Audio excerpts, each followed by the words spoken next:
I spent 10 years driving a rusted-out truck and skipping every vacation just to save $120,000 for my only daughter's dream wedding.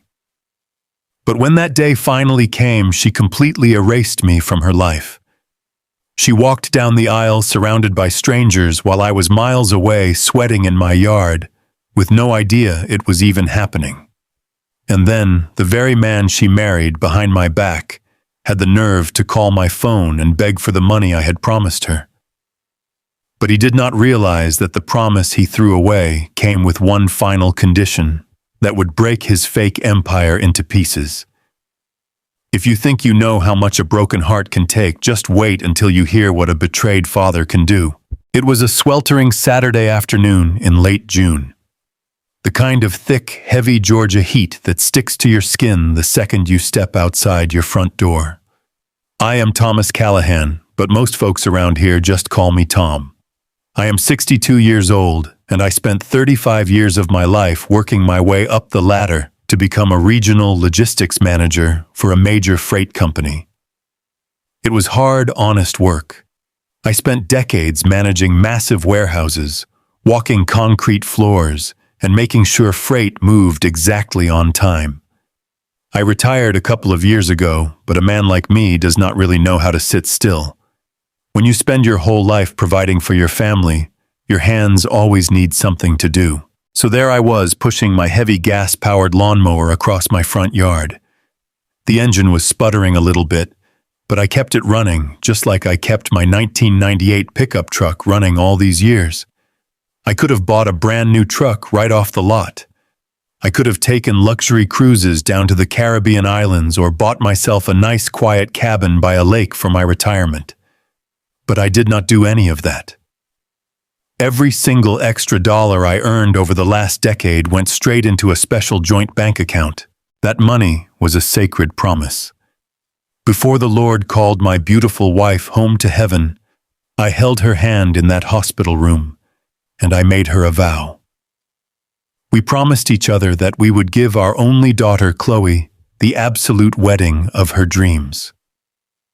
Raising a young black woman in this world is not easy, and we always wanted her to have the absolute best. We wanted her to feel like royalty for at least one day. So I worked double shifts. I missed Sunday dinners just to get that overtime pay.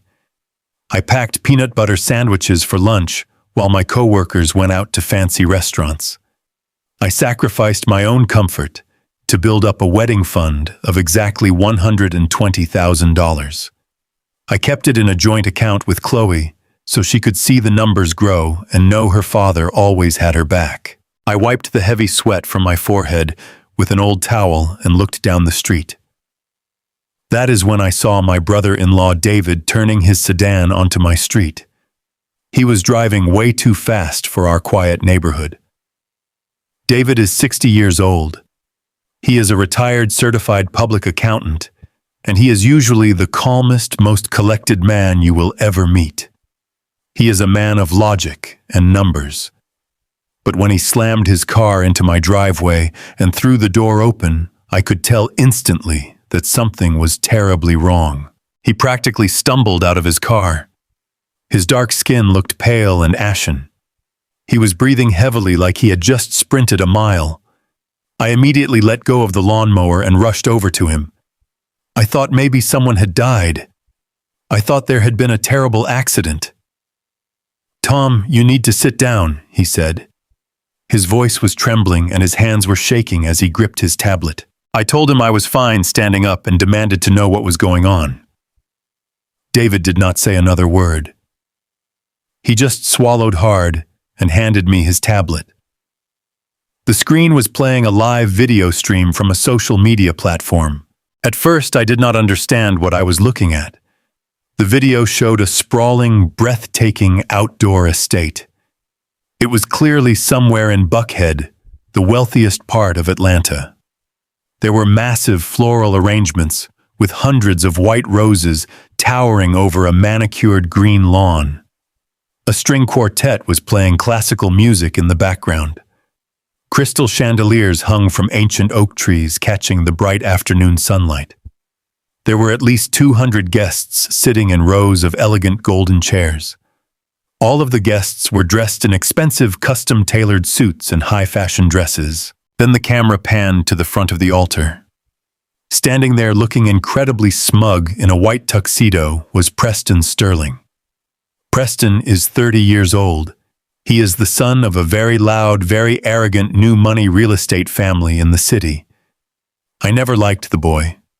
From the day Chloe brought him home, he looked at my modest house and my calloused hands with absolute disrespect. The Sterling family prides themselves on their high society status, and they always made it perfectly clear that a retired warehouse manager like me did not fit into their prestigious circle. But Chloe loved him, and because I loved her, I swallowed my pride and tried to accept him. I stared at the tablet screen as the music suddenly swelled. The guests all stood up and turned around, and then my heart completely stopped beating. Walking down that long white aisle was my daughter, Chloe. She was wearing the most magnificent wedding gown I had ever seen, the exact kind of dress we used to look at in bridal magazines when she was a little girl. She looked stunning. She looked like an absolute queen. But she was walking down the aisle alone. My breath caught in my throat. I felt a cold, heavy physical pain drop directly into my stomach. I was watching my only child get married live on a screen in my driveway. I was not there to walk her down the aisle. I was not there to lift her veil. I was not there to give her away to the man waiting for her. I was completely uninvited to my own daughter's wedding. The realization hit me so hard my knees actually buckled. I had to lean my heavy body against the side of David's car just to stay upright. This was not a mistake. This was not a small oversight. This was a massive, meticulously planned deception. Just 3 days ago, Chloe had told me she was driving up to the mountains for a quiet girls' weekend to relax. She had looked me right in my eyes and lied to my face. She had actively hidden her entire wedding from me. David placed a heavy hand on my shoulder.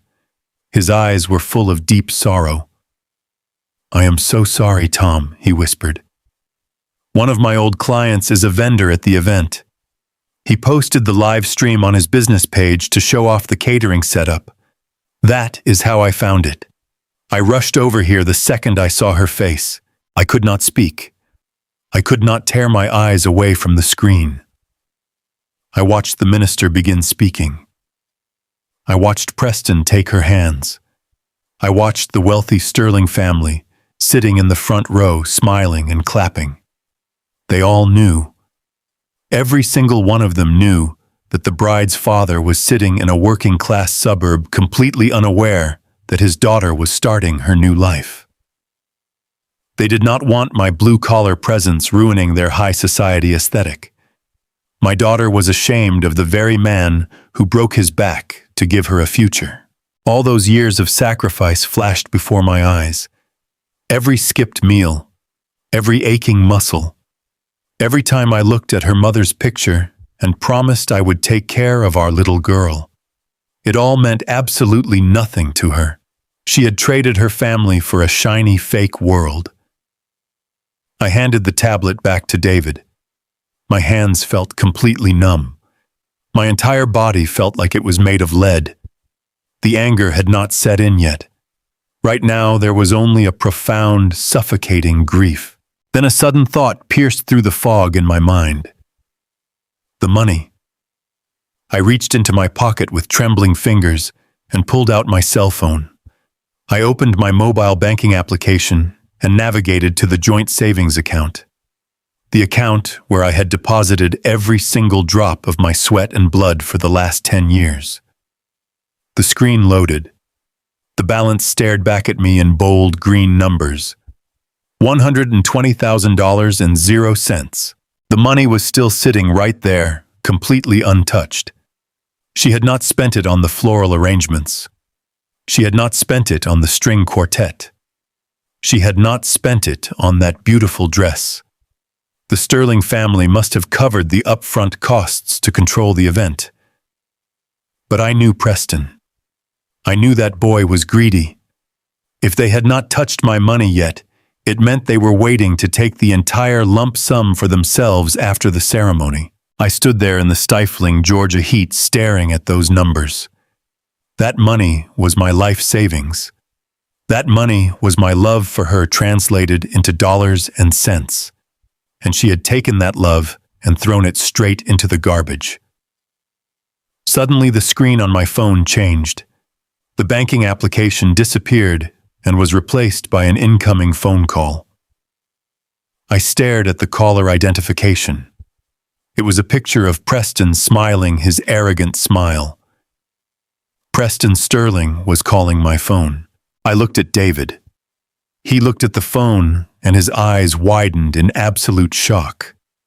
The live stream on his tablet showed that the ceremony had just ended. The newly married couple was walking back down the aisle together while the guests threw flower petals in the air. Preston was literally walking down the aisle with my daughter holding his hand, and his first instinct was to pull out his phone and call the father he had just humiliated. The phone kept ringing and vibrating in the palm of my hand. The sound was piercing through the quiet afternoon air. It was the sound of a man who thought he had already won.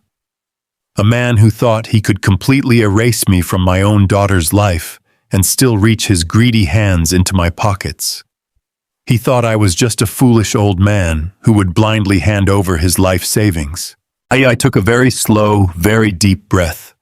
The suffocating grief in my chest instantly vanished. It was replaced by a cold, calculated fury. They made a terrible mistake today. They assumed that because I am a quiet, hard-working man, that I am also a weak man. I pressed the green button on the screen and brought the phone up to my ear. I pressed the green button and lifted the phone to my ear. I did not say a word. I just stood there in my driveway with the heavy Georgia heat pressing down on my shoulders. Through the speaker, I could hear the loud thumping bass of a live band. I heard the clinking of expensive crystal glasses and the overlapping chatter of hundreds of people who had no idea I even existed. And then cutting through all that noise, I heard Preston. He let out a loud, arrogant laugh before he finally spoke into the receiver. "Tom, my man," he said. His voice was slurred just enough to tell me he had been drinking heavily. It was that loose, careless tone of a man who feels completely untouchable. "Listen, we are in the middle of the reception right now, and the champagne is flowing, but I needed to take a quick second to handle some business." I looked at David. My brother-in-law was standing perfectly still next to his car watching my face. He knew exactly who was on the other end of the line.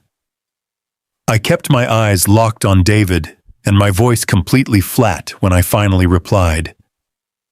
"You are calling me to handle business on your wedding day, Preston." He did not even hesitate. He did not offer a single word of apology. There was no shame in his voice at all. "Yeah, well, we have a minor logistical issue," he said, letting out another quick laugh. "Look, Tom, I know you are probably a little confused about why you did not get an invitation in the mail. Do not take it personally. Chloe and I had a very specific vision for this wedding. We had a high society aesthetic we needed to maintain. My family has a certain reputation in Buckhead, and we had to invite important investors and local politicians.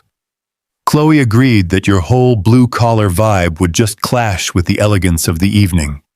We did not want anyone feeling uncomfortable. You understand, right? My blue-collar vibe. That is what he called 35 years of breaking my back in freight warehouses. That is what he called the calloused hands that fed his bride when she was a little girl. That is what he called the endless double shifts and the skipped lunches that built the very wedding fund he was currently celebrating with. I thought about my late wife. I thought about how we sat at our small kitchen table, counting pennies and dreaming of this day. And this arrogant boy from a new money family was casually telling me that my lifetime of sacrifice was too embarrassing to be seen in public. I did not scream. I did not curse at him. I simply gripped the phone tighter and let him keep talking. I wanted to hear exactly how deep his absolute lack of respect went. I understand perfectly, I told him. You hid me away because you are ashamed of me. Exactly, Preston said, completely missing the cold anger in my voice. He actually sounded relieved that I was making it easy for him. I am glad you get it, Tom. Chloe felt terrible about it, but she knows this is what is best for our image. Anyway, the reason I am calling is that we need to finalize the payments. The caterers are asking for their final check before they cut the cake, and we have the deposit due on our new luxury condo in Midtown. Chloe told me you have the $120,000 sitting in a joint account. I am going to need you to wire that entire balance to my personal account right now. He demanded my life savings with the casual ease of a man ordering a cup of coffee. He actually expected me, the father they had just humiliated and erased from their lives, to pull out my phone and fund their extravagant lifestyle. He wanted the money my late wife and I bled for so he could pay off his fancy caterers and buy himself a luxury apartment. The sheer audacity of his request sent a shockwave of cold clarity straight through my chest. He did not marry my daughter out of love. He married her because she was a walking bank account to him, Tom. Are you still there? Preston asked. His voice was losing that friendly drunk tone and taking on a sharp edge of impatience. I need you to initiate that wire transfer right away. The banking app should let you do it in 5 minutes. Let me know when it is done so I can go back to the party. I looked up at the sky. I took a slow breath of the thick, humid air. For 10 years I had lived for nothing but my daughter's happiness. But the daughter I raised, the girl who used to hold my hand and tell me I was her hero, was not at that wedding. She had allowed this man to lock me out of her life. She had traded my unconditional love for a fake world of crystal chandeliers and hollow smiles. And if she wanted to live in that world, she could figure out how to pay for it herself. Preston. I said, my voice dropping to a low, dangerous whisper. Listen to me very carefully. You are not getting a single dime from me. Not today. Not tomorrow. Not ever. You wanted a high society wedding without the blue-collar father. Well, now you can pay the high society bills without the blue-collar money. Have a wonderful evening. I pulled the phone away from my ear and pressed the red button to end the call. I did not wait to hear his response. I did not want to hear another word from his mouth. I stood in my driveway and slid the phone back into my pocket. David took a step toward me. His face was a mixture of deep sorrow and fierce pride. He had heard every word I said. You did the right thing, Tom, David told me. His voice was firm. You cannot let them treat you like dirt and then demand your gold. Elena would have been proud of you for standing your ground. Hearing my late wife's name brought a sudden sting of tears to my eyes, but I refused to let them fall. I nodded slowly. I knew I did the right thing, but knowing you did the right thing does not stop your heart from shattering into a million pieces. My only child had betrayed me in the most cruel way imaginable. The pain in my chest was so heavy I felt like I could barely breathe. Then my phone chimed in my pocket. It was a sharp, piercing sound that broke the quiet of the afternoon. I pulled the device out and looked at the screen. It was a text message from Chloe. My hands started to tremble again. For months, she had barely spoken to me, claiming she was too busy with work and wedding planning. Now, less than 2 minutes after I hung up on her new husband, she was suddenly available to communicate. I opened the message. The words on the screen were not the words of a daughter who realized she had made a terrible mistake. They were the words of someone who had been completely brainwashed by a manipulative man. Dad.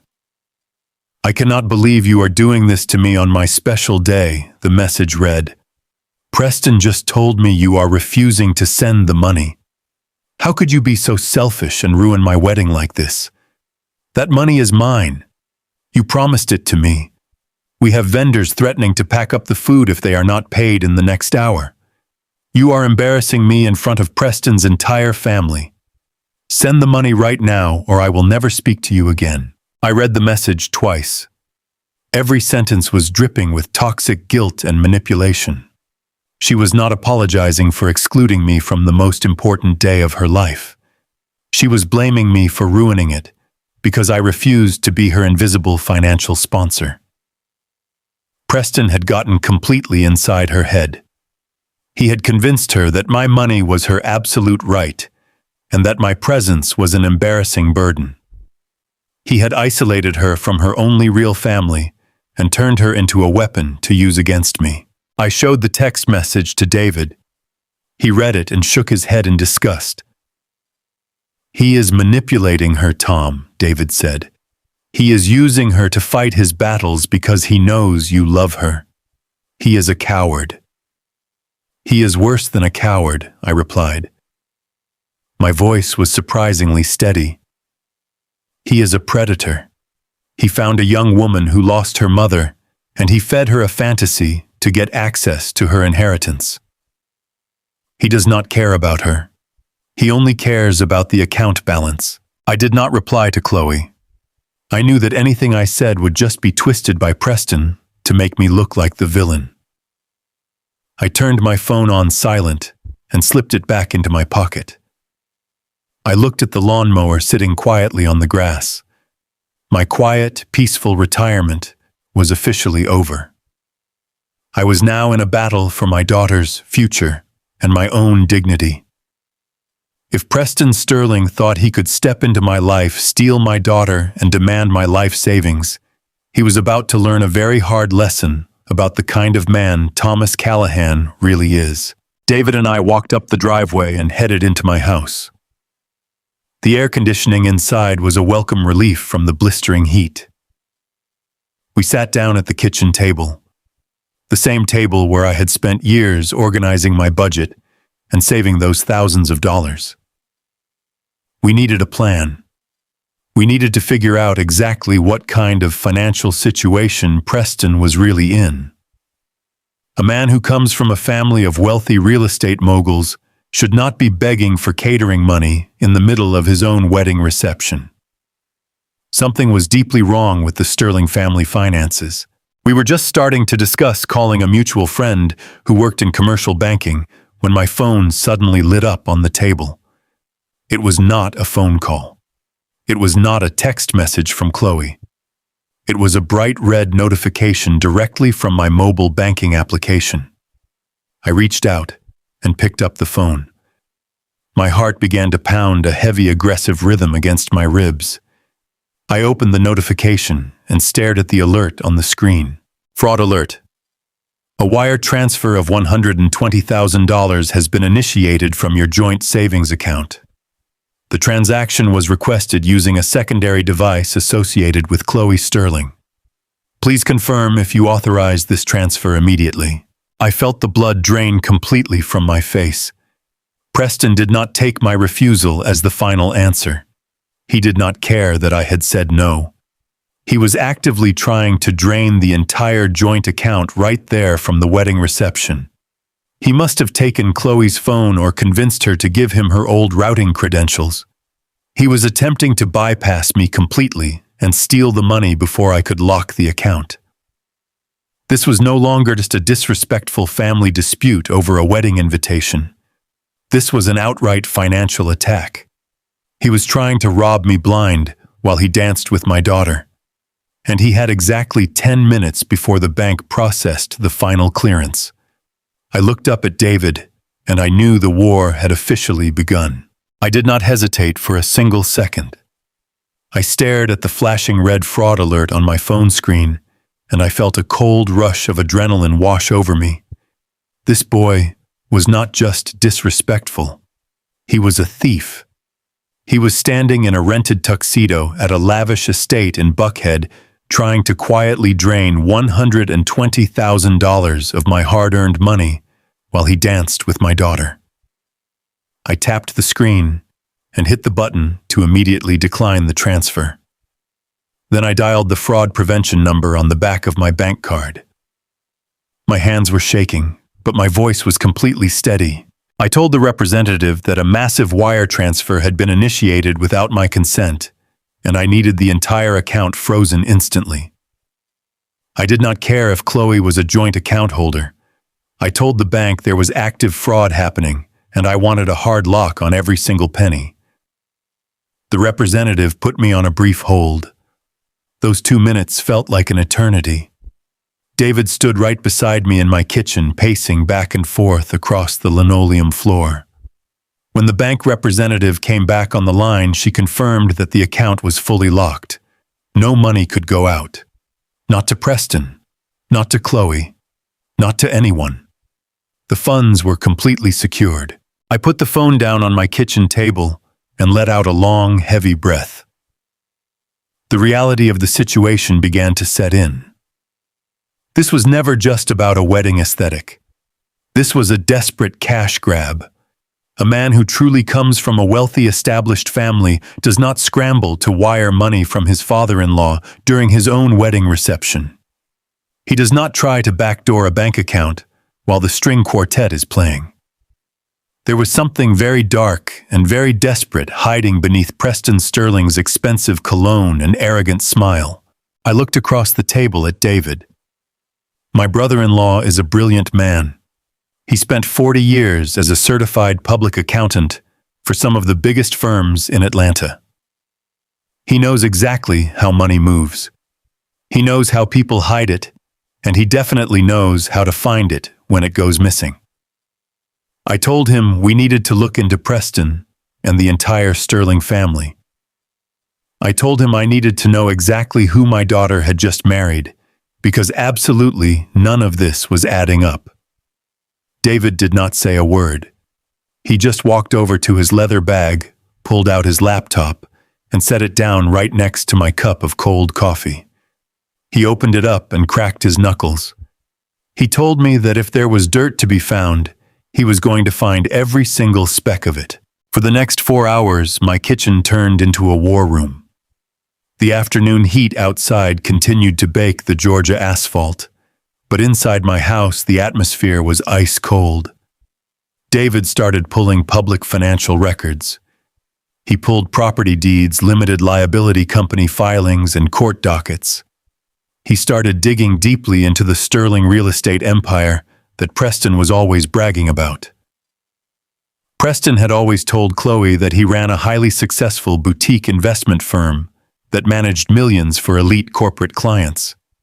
He wore custom-tailored suits, drove a leased luxury sports car, and acted like he owned the entire city of Atlanta. But numbers do not lie. Numbers do not care about your zip code or your expensive tailor. What David found made my blood run completely cold. The Sterling family was not rich. They were drowning. They were practically bankrupt. The massive real estate portfolio they claimed to own was a complete house of cards built on toxic leverage. Every single property David pulled up had multiple secondary liens against it. Their primary residence was mortgaged to the absolute maximum limit. But the worst part was Preston himself. David dug into Preston's so-called investment firm and discovered it was nothing but a hollow shell. There were no elite clients. There were no massive portfolios. It was a fake company designed to make him look like a massive success while he desperately shuffled money around to pay off his personal expenses. The entire business was a facade meant to project the image of a young self-made millionaire, and his debts were absolutely terrifying. David found court judgments and active lawsuits from aggressive private creditors. Preston owed a dangerous amount of money to people who do not politely ask for repayment. He was hundreds of thousands of dollars in the hole, and his creditors were actively closing in on him. Suddenly, the entire picture became crystal clear. The puzzle pieces snapped into place, and the truth broke my heart all over again. Preston did not love my daughter. He did not marry Chloe because she was the love of his life. He married her because she was an easy mark. I remembered how Chloe used to brag to him about my finances. She was always so proud of the fact that her father had worked his way up in the logistics industry. She told Preston all about the $120,000 wedding fund I had built for her. She told him that I owned my house completely free and clear. She told him about my solid retirement accounts and her future inheritance. She thought she was just sharing her life with the man she loved.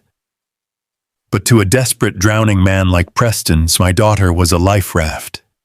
He saw a blue-collar African-American man who had quietly accumulated real solid wealth over decades of hard work, and he figured he could just swoop in, marry the daughter, and take it all for himself. The wedding was nothing but a theatrical production designed to secure the bag. The expensive caterers, the beautiful estate, the luxury condo deposit. It was all supposed to be paid for by my sweat and blood. Preston knew he could not afford any of it, so he planned to use my money to fund the illusion of his grand lifestyle. He isolated Chloe, convinced her that I was an embarrassment, and then tried to rob me the moment she said I do. I sat back in my chair and rubbed my tired eyes. My daughter had betrayed me and locked me out of her wedding because she thought my working-class background was socially unacceptable. She threw me away to fit in with a family of absolute frauds. She thought she was marrying into high society, but she had actually chained herself to a sinking ship. She traded a father who loved her unconditionally for a smooth-talking con artist who was using her to pay off his private debts. The sheer manipulation of it all made my stomach turn. I felt a deep protective anger rising up inside my chest. Preston thought he could play me for a fool. He thought he could exploit my love for my daughter to save his own skin. He thought I was just an old man who would roll over and submit. Just as David was printing out the thick stack of financial documents, my phone buzzed violently on the table. It was a new voicemail notification. Preston had tried to call me back while the account was freezing, but my phone had automatically sent him to voicemail. I pressed the speaker button and set the phone down between me and David so we could both hear it. The audio started playing, and Preston's voice filled my kitchen. The fake, polite tone he had used earlier was completely gone. He was absolutely furious. "Tom, what the hell are you doing?" he snarled through the speaker. "I just got a notification from my bank that the wire transfer was blocked and the joint account is frozen. Do you have any idea what kind of position you are putting us in right now? I have elite vendors waiting for their money. We have a luxury condo deposit that has to clear by Monday morning, or we lose the unit. Chloe is in the bridal suite crying right now because you are being so stubborn and vindictive. You promised her that money. That is her money. You cannot just freeze it because your feelings are hurt about the guest list. If you do not unfreeze that account and wire the funds immediately, I'm going to have my family lawyers sue you for promised assets and emotional distress. You do not want to mess with my family, Tom. Unfreeze the damn account. Sultan." The voicemail ended with a sharp, angry click. The room was dead silent except for the low humming of my kitchen refrigerator. David looked at me and shook his head in absolute disbelief. "He is threatening to sue you for money that belongs to you," David said. "The pure arrogance of this kid is completely unbelievable. He is drowning in debt, and he is still trying to play the big shot. What are you going to do, Tom? Are you going to just keep the money locked up and ignore him?" I looked down at the printed documents scattered across my table. I looked at the undeniable proof of Preston's massive fraud, his dangerous debts, and his fake crumbling empire. He had threatened me in my own home. He had manipulated my only daughter. He had tried to steal my life savings while hiding me away like a dirty secret. If I just kept the money locked up, he would keep spinning vicious lies to Chloe. He would convince her that I was the toxic villain holding her back. He would drain her completely dry and leave her financially ruined. I realized that simply saying no was not enough. I needed to expose him completely. I needed to show my daughter exactly who she had married, and I needed to make absolutely sure Preston Sterling never touched a single dime of my family's money. I took a deep breath and felt a heavy, resolute calm settle over me. "No, David," I told him as I leaned forward and began stacking the papers together. "I am not just going to keep the money locked up. I am going to give him exactly what he is asking for. But I am going to do it entirely on my terms. We are not just protecting the bank account anymore. We are going to build a legal trap.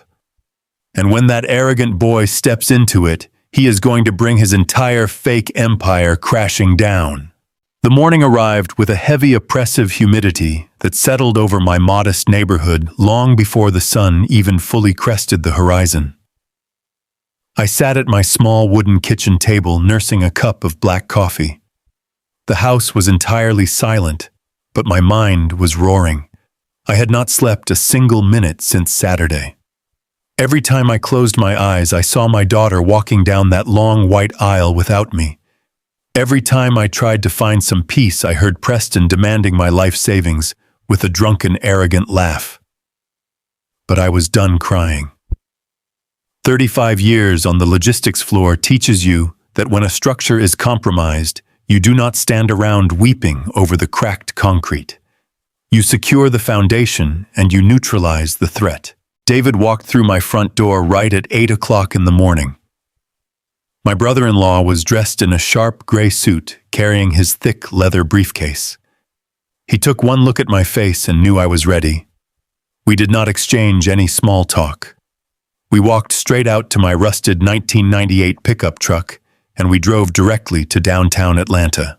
We were going to see an estate planning attorney named Marcus Rollins. Marcus and I go way back. He is a sharp, meticulous African-American man who has spent 40 years navigating the complicated legal waters of wealth management and asset protection. When we walked into his pristine corner office with the spectacular view of the city skyline, Marcus could tell this was not a social visit. We sat down in the heavy leather chairs across from his desk, and David laid out the entire situation. He showed Marcus the financial forensic report we had compiled over the weekend. He showed him the fake investment firm, the crushing private debts, and the active wire fraud attempt Preston had initiated during the wedding reception. Marcus leaned back in his chair and took his glasses off. He looked at me with deep sympathy, but his legal mind was already working at full speed. "Tom," he said in a calm, steady voice, "this boy is a predator. He is attempting to completely absorb your daughter and drain your financial resources to save himself from bankruptcy. If you just leave that money in the joint account, he will find a way to manipulate her into signing it over. We need to build a fortress around that $120,000 right now." I looked Marcus directly in his eyes. "I do not just want a fortress, Marcus," I told him. "A fortress only keeps the enemy out. I want a trap. I want a trap with teeth so sharp that when he steps into it, his entire fake empire bleeds out for the whole world to see." Marcus slowly nodded, and a small razor-sharp smile appeared on his face. "Then we need to draft a highly specific, irrevocable trust," he explained. For the next 2 hours, we sat in that office and engineered the absolute perfect counterattack. I officially authorized the immediate transfer of the entire $120,000 out of the joint account and moved it directly into a new, legally protected trust. I removed my daughter's name from the direct access completely. But the brilliance of our plan was in the disbursement conditions. We designed the trust so that it looked like a standard wealth transfer mechanism. The documents explicitly stated that the funds were designated to pay for the primary residence of the newlywed couple. However, Marcus drafted a mandatory compliance clause buried deep within the legal framework.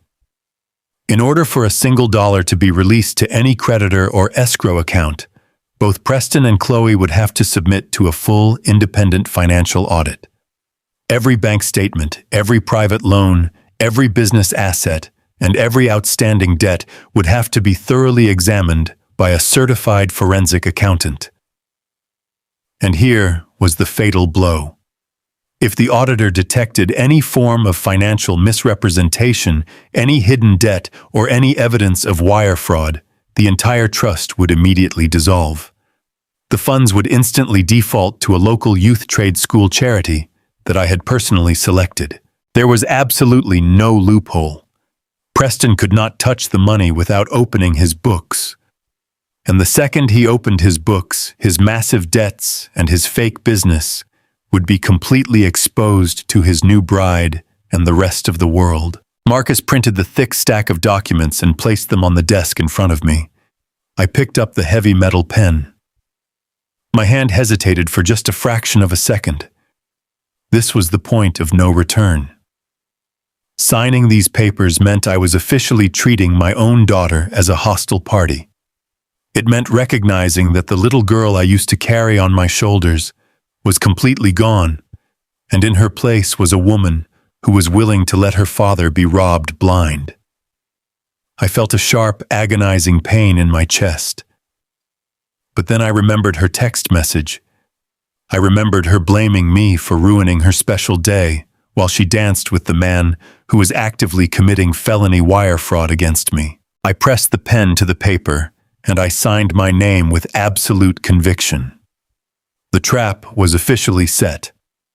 David and I drove back to my house in total silence. The midday sun was beating down on the hood of my truck, but I felt perfectly cold inside. When we walked into my kitchen, I placed the thick manila folder containing the trust documents right in the center of the wooden table. I poured myself a fresh glass of water. I took out my cell phone. I dialed Preston's number and put the phone on speaker so David could hear. It rang 3 times before Preston finally answered. "Tom," he answered. His voice was dripping with that same unbearable arrogance, but I could hear the underlying tension of a man who was desperate for cash. "I hope you are calling to tell me you have come to your senses. I have creditors breathing down my neck, and the deposit on the luxury condo is due by tomorrow morning. I am not playing games with you anymore." I kept my voice incredibly calm. I channeled 35 years of managing chaotic logistics floors into a single, steady tone. "I am not playing games either, Preston," I said. "You were right. Chloe is my only daughter, and I promised her that money. I was just upset about the wedding. But after thinking it over, I realize I need to do what is best for her future." I could hear the immediate shift in his breathing. The tension in his voice completely vanished, replaced by a sickening, greedy relief. "I knew you would finally understand, Tom," he said, letting out a breathy laugh. "It is just business. We need to secure our assets. So you initiated the wire transfer to my account." "Not exactly," I replied smoothly. "My accountant advised me that a direct transfer of that size would trigger massive tax penalties for both of us. So I moved the $120,000 into a dedicated real estate trust. It is completely tax protected and designated specifically to pay the creditors directly for your new condo. The money is ready and waiting. All I need is for you and Chloe to come over here and sign the final disbursement authorization papers." There was a brief silence on the other end of the line. Preston was a con artist, and con artists are naturally suspicious. But he was also drowning in debt and incredibly desperate. The promise of $120,000 sitting right in front of him completely blinded his judgment. He heard the word trust and assumed it was just standard rich people paperwork. He had no idea what an independent financial audit clause was about to do to his life. "Fine," Preston said, his arrogance fully returning. "We are actually having brunch in the city right now. We can swing by your place in about an hour. Have the papers ready, Tom. We have a very busy schedule today, and we do not have time to sit around making small talk." He hung up the phone. I looked at David. David slowly shook his head and crossed his arms over his chest. "He is walking right into the slaughterhouse," David whispered. I pulled out a chair and sat down at the head of my kitchen table. I placed my hands flat against the worn wood and waited. I thought about the 35 years of my life I had spent working in the dust and the noise. I thought about the man I was before this weekend, a quiet, providing father who just wanted to see his little girl smile in a white dress. That man was gone. In his place was a man demanding absolute justice. Exactly 55 minutes later, I heard the low, aggressive growl of a luxury sports car turning onto my quiet street. I stood up and walked over to the front window, pulling the curtain back just a fraction of an inch. A sleek black Porsche pulled into my cracked concrete driveway. The engine shut off and the car doors opened. Preston stepped out first. He was wearing perfectly pressed designer slacks and a silk button-down shirt. He adjusted his expensive sunglasses and looked at my modest home with an expression of absolute disgust. He looked like a man who believed he had just successfully conquered the world. He looked victorious. Then Chloe stepped out of the passenger side. My heart physically ached at the sight of her. She was wearing a beautiful summer dress, holding a designer handbag that Preston had probably bought on stolen credit. She had that bright, smug, post-wedding glow about her. But as she looked at the house, she grew up in the house where her mother and I had raised her, her face twisted into a look of sheer inconvenience. She treated her childhood home like it was a dirty chore she had to tolerate for 5 minutes, just to get her paycheck. They walked up my front pathway, holding hands, completely confident, completely arrogant, and completely unaware. They thought they had successfully broken me down. They thought they were walking in to collect their grand prize. But Preston did not know about the mandatory forensic audit. He did not know that David and I had spent the entire weekend mapping out his financial crimes. I heard their heavy footsteps on my wooden porch. I heard the sharp, confident knock on my front door. I looked back at the trust documents resting on my kitchen table, waiting like a loaded weapon. I took one final deep breath, squared my shoulders, and walked forward to let the wolves inside. I opened my front door and let the heavy, humid Georgia air spill into my hallway. Standing on my porch was the boy who had just stolen my daughter, and the daughter who had just thrown me away. Preston was standing perfectly straight, with his shoulders pulled back, trying to look like the master of my property. He had taken off his tuxedo jacket and was wearing a crisp white dress shirt unbuttoned at the collar. He looked at me with an expression of pure entitlement, like I was a bank teller who was taking too long to process his withdrawal. Right behind him stood Chloe, my only child. The little girl I had carried on my shoulders through the parks of Atlanta. The girl I had worked double shifts for just so she could have everything her mother and I never had growing up. She refused to look me in the eye. She kept her gaze fixed firmly on the wooden floorboards of my porch. She was hiding behind Preston's shoulder, playing the role of the innocent victim who was being terribly inconvenienced by her blue-collar father. Seeing her stand there, refusing to acknowledge the pain she had just caused me, broke my heart all over again. But I pushed that heartbreak down deep into my chest. I was not dealing with my daughter right now. I was dealing with a hostile threat. I stepped back and motioned for them to come inside. I did not offer them a warm greeting. I did not congratulate them on their beautiful ceremony. I simply turned my back and walked straight into my kitchen. David was already sitting in the corner of the room in one of the old wooden chairs. My brother-in-law had his hands folded neatly in his lap, and his face was completely unreadable. David spent 40 years as a certified public accountant, handling numbers for some of the biggest firms in the city. He knows how to sit perfectly still and watch people reveal their true nature. Preston walked into the kitchen and barely even glanced at David. He did not offer a handshake. He did not offer a word of respect to an elder. He just pulled out a chair for Chloe and then dropped himself into the seat right across from me. Preston let out a heavy, dramatic sigh and tapped his expensive watch. "Let us make this quick, Tom," he said. His voice was sharp and commanding. "We have a driver waiting to take us to the airport for our honeymoon in 2 days, and I have a dozen things to settle before we leave. I need the final transfer confirmation for the $120,000 so I can clear the catering invoices and lock in the deposit for our new condo." I sat back in my chair and studied him. He was completely shameless.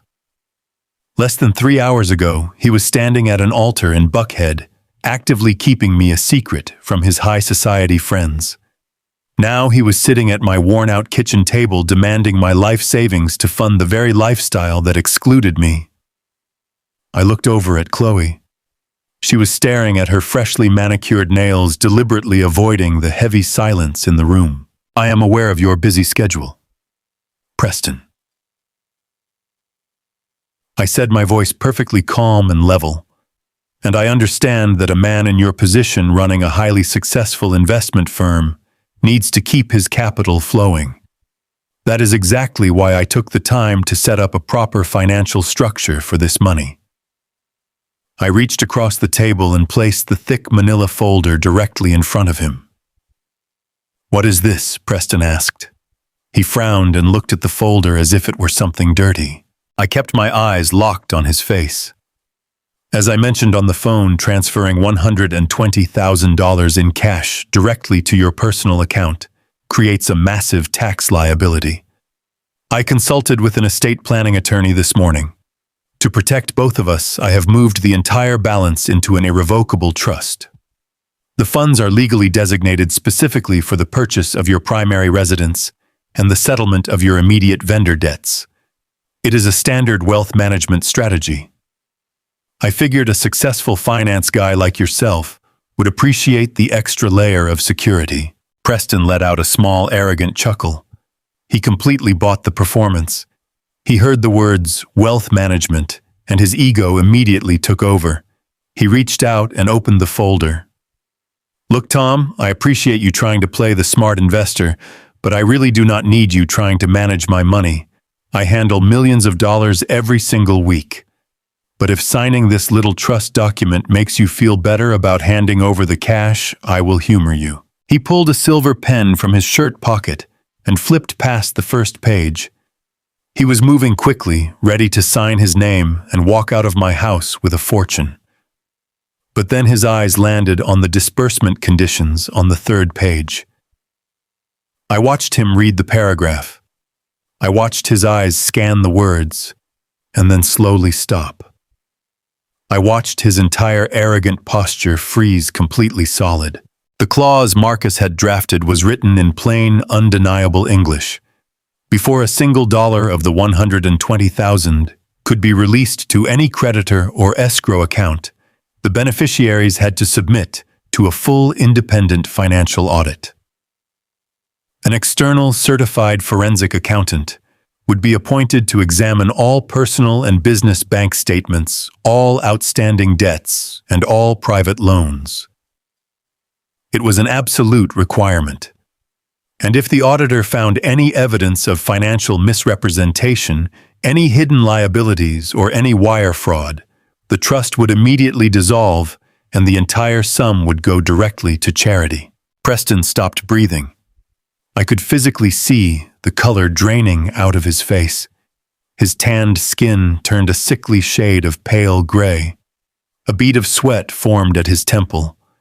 He read the paragraph again, and I knew exactly what was going through his head. He was terrified. He knew that if an independent auditor looked at his books, his entire life would be exposed. The auditor would find the massive private loans he had defaulted on.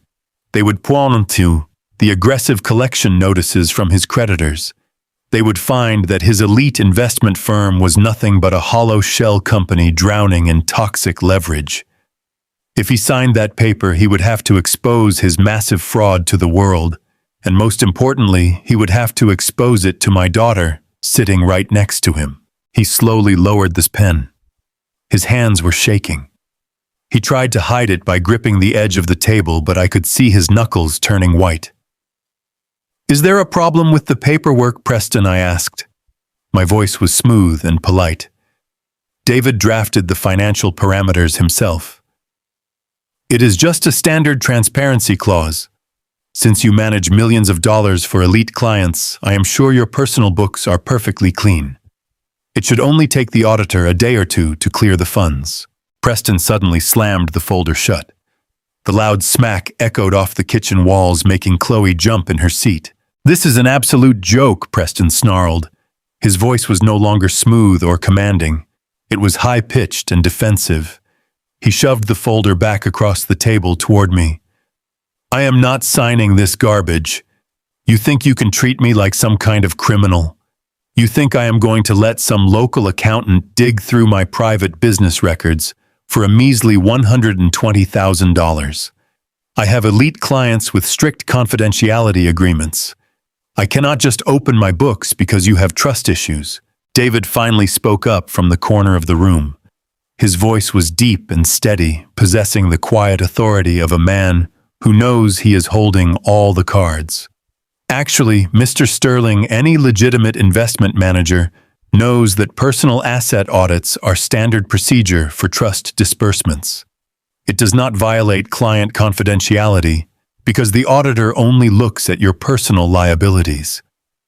Unless, of course, you have something in your personal liabilities that you are desperately trying to hide. Preston whipped his head around and glared at David. "Shut your mouth," he snapped. "I am not taking financial advice from a retired dinosaur sitting in a cheap kitchen. I know exactly what you two are doing." He turned his furious gaze back to me. "You are just a bitter, controlling old man," he shouted, pointing a shaking finger at my face. "You are doing this because you are jealous. You are jealous that your daughter married into a wealthy family and stepped out of your pathetic working-class shadow. You want to control us. You want to hold this money over our heads like a leash so you can force your way into our lives. Well, it is not going to work. I do not need your stupid audit, and I do not need your games." I did not raise my voice. I did not blink. I just looked at him with absolute cold contempt. "You do not want the audit because you are a fraud, Preston," I said quietly. "You came into my house demanding my life savings to pay off your caterers because you do not have a dime to your name. You want my money, no questions asked, because your creditors are breathing down your neck. The money is right here. All you have to do is prove you are the successful man you claim to be. Sign the paper and open your books." Preston was breathing heavily like a cornered animal. He looked at the folder, and then he looked at Chloe. He knew he was losing control of the narrative. He grabbed Chloe by the arm and pulled her up from her chair. "We are leaving," he told her, his voice trembling with manufactured rage. "I am not going to sit here and let your father insult me. I told you he would do something like this. I told you he was toxic. He does not care about your happiness, Chloe. He just wants to destroy us." I looked at my daughter.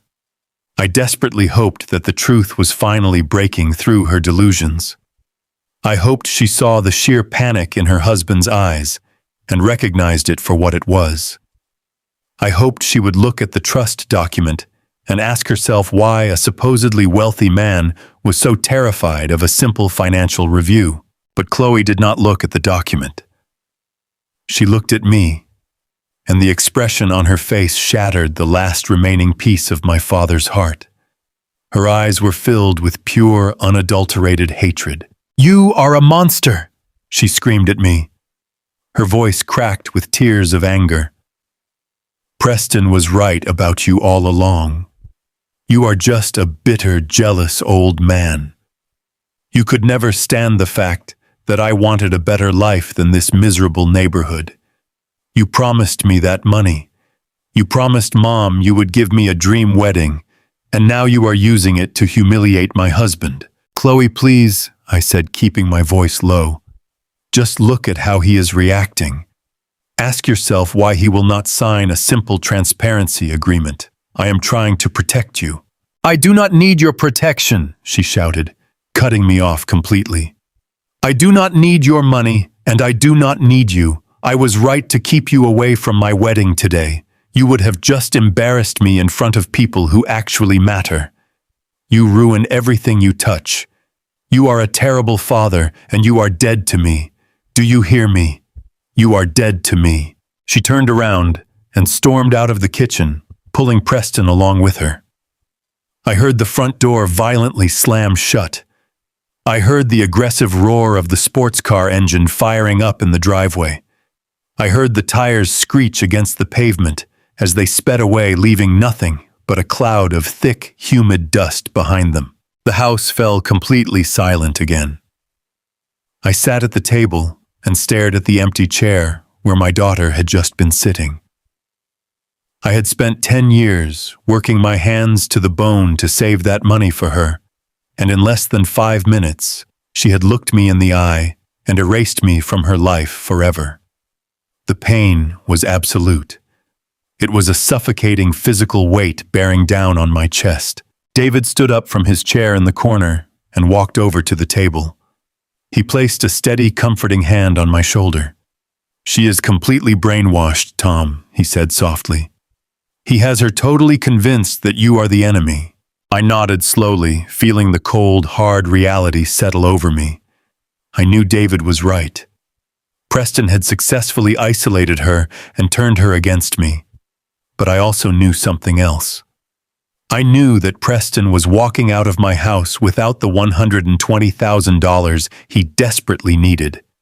I knew his private creditors were not going to accept his excuses. He was drowning, and I had just pulled his only life raft completely out of reach. A man like Preston does not just walk away and accept defeat. He had debts that had to be paid by Monday morning. He had a luxury condo deposit that was going to bounce. He was backed into a corner, and he was suffocating. I looked down at the unsigned trust document resting on my table.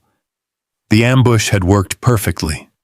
I had protected my assets, and I had pushed him right to the edge of the cliff. Now all I had to do was wait for his desperation to take over. Because a drowning man will always panic, and a panicking man is about to make a fatal and illegal mistake. The silence in my kitchen was deafening after the front door slammed shut. I sat at my worn wooden table staring at the empty chair where my daughter had just been sitting. The echo of her voice screaming that I was dead to her kept bouncing around inside my skull. I had spent 35 years breaking my back on concrete logistics floors. I had saved every extra dollar and skipped every vacation just to give her the world. And she had looked at me with pure, unadulterated hatred, simply because I refused to let a manipulative con artist steal my life savings. I felt a heavy, aching sorrow settling deep into my bones. It was the kind of pain that steals your breath and makes your hands tremble, but I did not have the luxury of breaking down. David was still sitting across from me, and his eyes were sharp. He poured me a fresh glass of water and told me to stay focused. He reminded me that a desperate man with a bruised ego and mounting debts is the most dangerous kind of animal in the world. Preston had to pay his high society caterers. He had to pay his luxury condo deposit by Monday morning. He had aggressive private creditors breathing down his neck, and I had just locked away his only source of cash. David told me that Preston was not going to just accept defeat and walk away. He was going to find another way to get his hands on my money. We just had to wait for him to make his move, so we waited. Sunday passed with agonizing slowness. I went to church alone, sitting in the back pew, praying for my daughter's soul and asking the Lord to give me the strength for what was coming next. I did not text her. I did not call her. I knew the trap was already set, and I just had to be patient. Monday morning arrived with a thick, gray, overcast sky that perfectly matched my mood. I was sitting on my front porch, drinking a cup of black coffee, when David pulled into my driveway. He did not even bother parking his sedan straight. He left his car at a sharp angle and practically jogged up my front steps. He had his laptop open before he even sat down at the patio table. When we had set up the irrevocable trust on Saturday, David had also taken the extreme precaution of placing a maximum security lock and heavy monitoring on my social security number and the deed to my house. He spent 40 years as a certified public accountant, and he knows exactly how financial predators operate. He knew that a man drowning in debt would look for any possible lifeline to keep his fake empire afloat. David turned his laptop screen toward me. His face was a mixture of absolute disgust and grim satisfaction. He told me that his monitoring system had just triggered a massive red flag. Less than an hour ago, a hard credit inquiry was initiated against my personal profile. Someone was actively trying to leverage my financial assets. My heart started beating a heavy, aggressive rhythm against my ribs. I asked David exactly what we were looking at. He started typing rapidly, pulling up the encrypted details through his forensic accounting software. He traced the inquiry back to a predatory private lending firm located on the north side of Atlanta. This was not a standard regulated commercial bank. This was a high-interest shadow lender that catered to desperate people who needed millions of dollars in cash overnight and did not want to go through the usual strict regulatory checks. Preston was trying to secure a massive private loan to cover his failing investment business and his crushing personal debts. But a shadow lender like that requires serious collateral before they hand over a giant briefcase of cash. Preston had no real assets of his own to offer. His prestigious investment firm was a fake shell company with zero liquidity. His parents' commercial properties were leveraged to the absolute maximum limit. I looked at David and asked him how Preston could possibly get a loan without any collateral to put on the table. David clicked his mouse and opened a digital copy of the preliminary loan application that his monitoring service had flagged. He pointed to the screen, and the reality of the situation hit me like a physical blow to the chest. Preston was not just using his own name to apply for the money. He had submitted a comprehensive financial portfolio listing my $120,000 trust fund and the deed to my fully paid-off house as the primary collateral for his new high-interest loan. I felt the blood drain completely out of my face. My hands gripped the edge of the patio table. I told David that was absolutely impossible. The house is entirely in my name, and the trust requires my explicit authorization and a full forensic audit for any external financial leverage. Preston could not just offer my property to a shadow bank.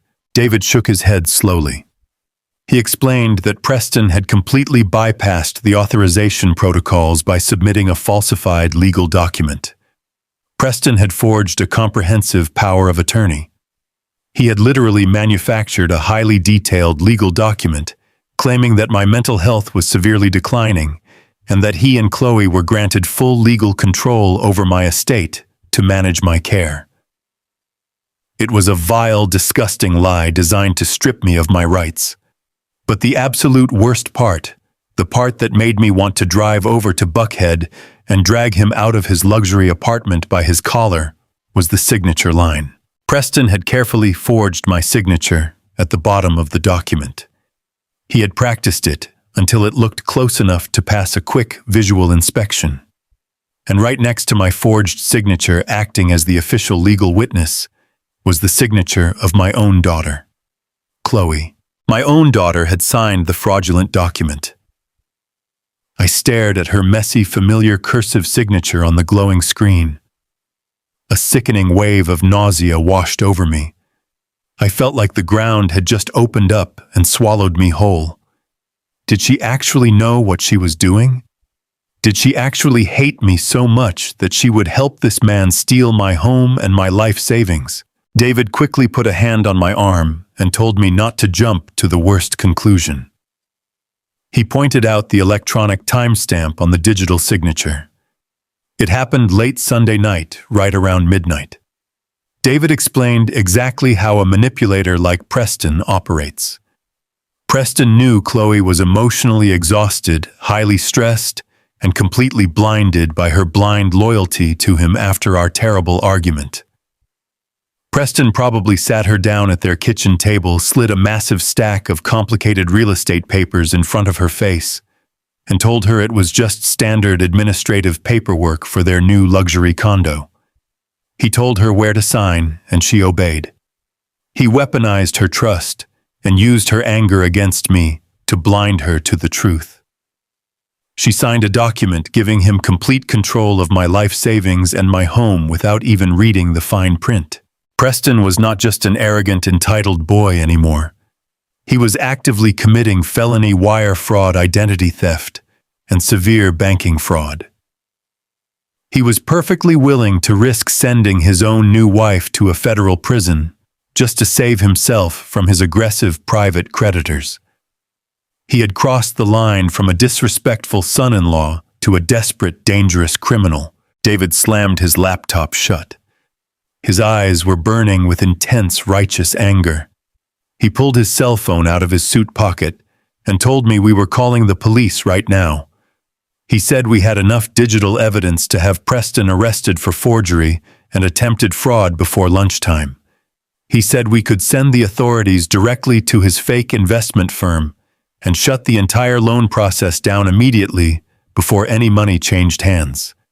He told me we had to protect my house and we had to protect Chloe before she got dragged any deeper into his criminal enterprise. I watched David dial the first two numbers of the local police precinct. Then I reached out across the table and gently pushed his hand down. I told him to hang up the phone. David looked at me like I had completely lost my mind.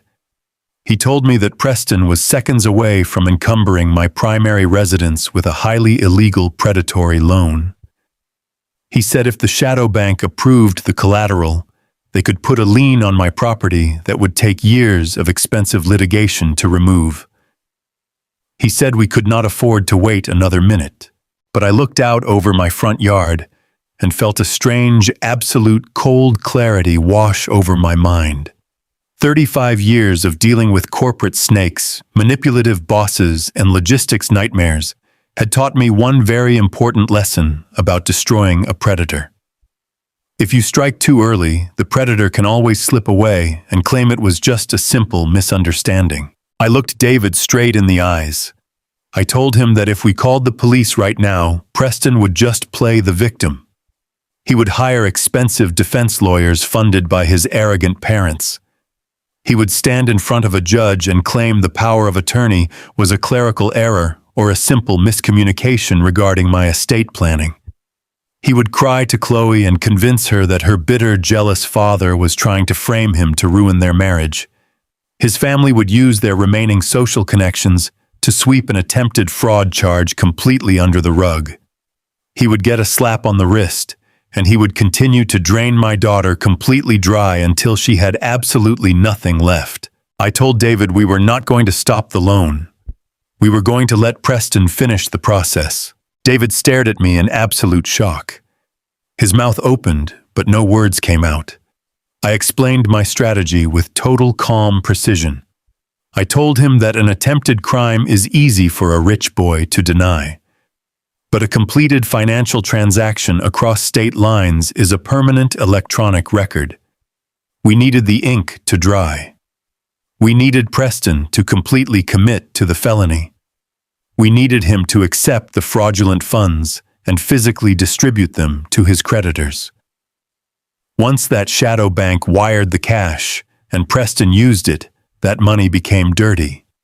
It became a massive federal crime that no amount of fancy lawyers or social connections could ever erase. I was going to let this arrogant boy walk right into the very center of the trap and lock the heavy steel door behind himself. We were going to gather undeniable cinematic proof of his financial crimes. We were going to track the wire transfers, document the forgery, and let his fake empire reach its absolute peak before we completely destroyed it permanently. Preston Sterling thought he was the smartest man in Atlanta. He thought he could steal my money and throw me away. But he was about to find out exactly what happens when you try to steal from a man who has absolutely nothing left to lose. The days following my discovery of the forged documents felt like wading through thick, dark mud. I am a 62-year-old black man who spent his entire life working in the brutal heat of the logistics industry. I built my life on order, on strict schedules, and on doing things the honest way. But absolutely nothing in this world prepares a father for the exact moment he realizes his own child has been weaponized against him. I stayed inside my quiet home, keeping a very close eye on my phone and waiting for the other shoe to drop. I knew Preston was incredibly desperate, but I also knew the kind of arrogant family he came from. The Sterling family did not get rich by playing fair or working hard. They built their fake wealth by bullying people who they thought were beneath them. They were sharks wearing expensive suits, and I knew they would not let $120,000 slip away without a fight. It was a quiet Thursday morning when a sleek silver Mercedes-Benz rolled slowly down my street. It parked right in front of my house, taking up entirely too much space on the modest curb. The heavy engine cut off, and two people stepped out onto the sun-baked pavement. It was Richard and Brenda Sterling, Preston's parents. They walked up my driveway, looking around my neighborhood like they were stepping through a contaminated landfill. Richard was wearing a custom-tailored charcoal suit, and Brenda had on a tight designer dress with thick pearls wrapped around her neck. They looked like they had just stepped out of a luxury magazine, but I could see the tight, nervous energy radiating in their shoulders. They were here to do damage control. They were here to put a blue-collar man back in his place. I did not go out to the yard to greet them. I stood in my living room and pressed the record button on my cell phone. I slipped the phone into my front shirt pocket, making absolutely sure the microphone was exposed and unobstructed. Then I walked over and opened the front door before they even had a chance to raise a hand to knock. "Thomas, what a lovely little home you have," Brenda said, forcing a tight plastic smile onto her face. She looked at my worn porch steps with absolute disdain. She did not mean a single word of her greeting. Richard did not even bother with fake pleasantries. He stepped right up to my threshold, trying to use his tall frame and his expensive clothing to intimidate me. "We need to have a very serious conversation, Thomas," he said. His voice was loud and commanding. It was the exact voice of a man who is used to giving orders to people he considers to be his servants. "It is about this ridiculous trust fund game you are playing with our children right now. May we come inside?" I looked at him completely unfazed. "We can talk right here on the porch," I told him, keeping my posture completely straight. "I am not having any guests inside my house today." Richard frowned deeply, and his face turned a slight shade of angry red. He was clearly not used to being told no by someone in a neighborhood like mine. He crossed his arms over his broad chest and leaned forward, invading my personal space. "Listen to me very carefully," he said, dropping his voice to a harsh, aggressive whisper. "You are completely out of your depth here, Thomas.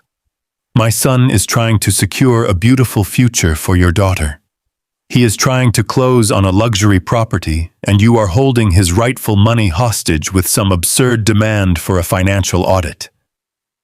You need to drop this foolishness and release those funds today." I stood my ground and looked him dead in the eye. "That money is in a legally binding, irrevocable trust," I replied smoothly. "If Preston wants a single dollar of it, he just needs to submit his financial records to the external auditor. If your son has nothing to hide, it should be a very simple process." Brenda let out a dramatic, heavy sigh and placed her manicured hand on her husband's arm. "Thomas, you simply do not understand how high-level corporate investments work," she said, her tone dripping with absolute racial and class condescension. "Preston deals with highly confidential accounts.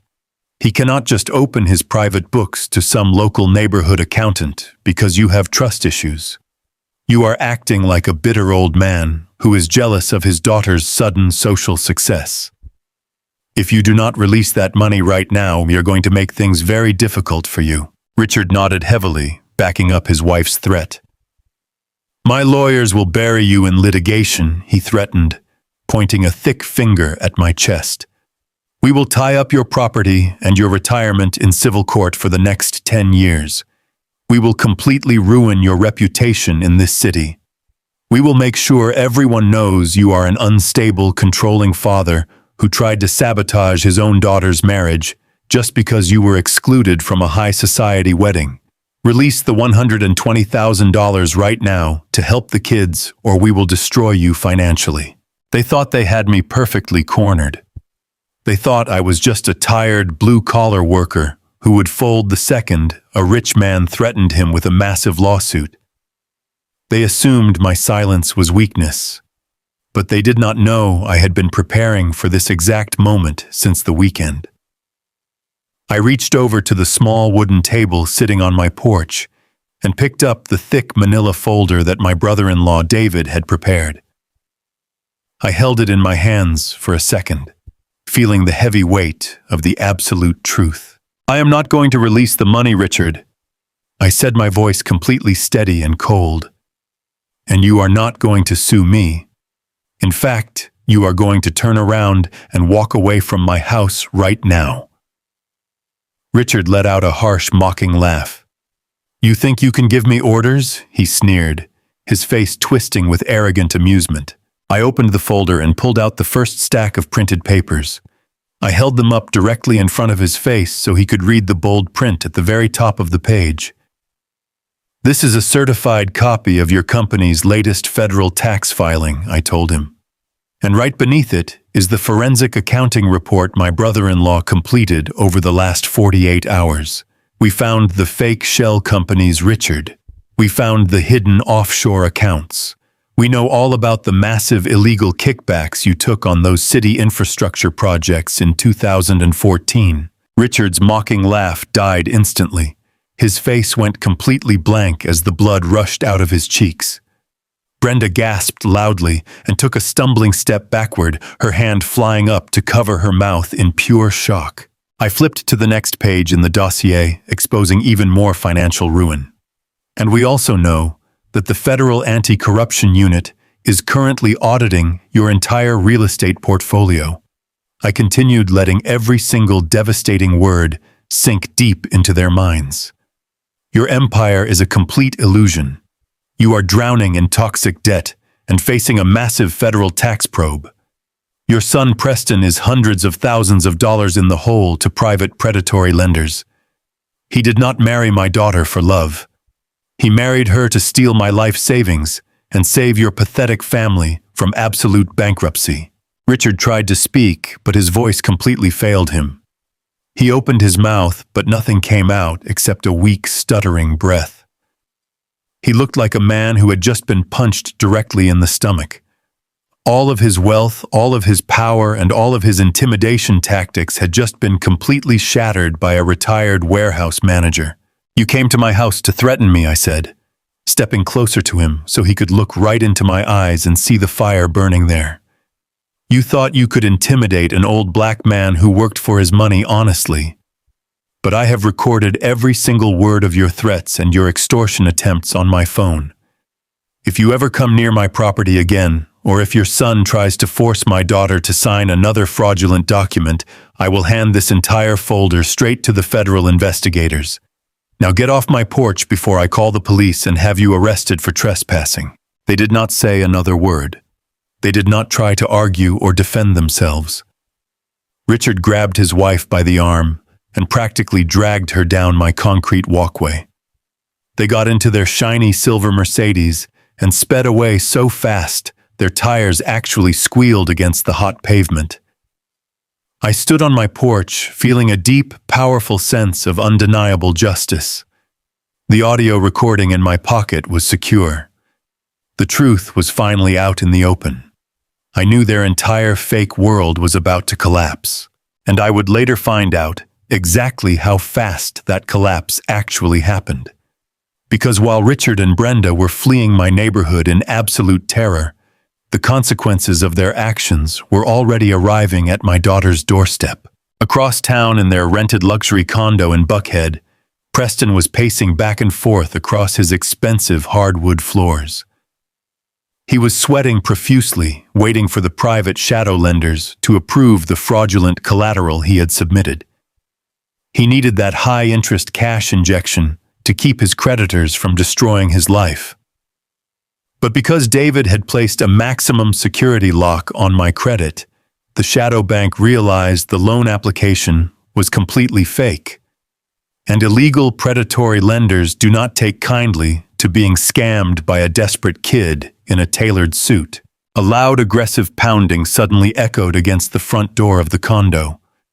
The heavy knocks physically shook the door frame. Preston froze completely solid in the middle of the living room. Chloe walked out of the master bedroom wearing a silk robe, looking confused and startled by the sheer violence of the noise. The pounding came again, much louder this time, accompanied by the deep, threatening shouts of angry men demanding their money. The private creditors had bypassed the lobby security and arrived to collect their debts in person. Preston panicked. The walls were rapidly closing in on him, and he had absolutely nowhere left to hide.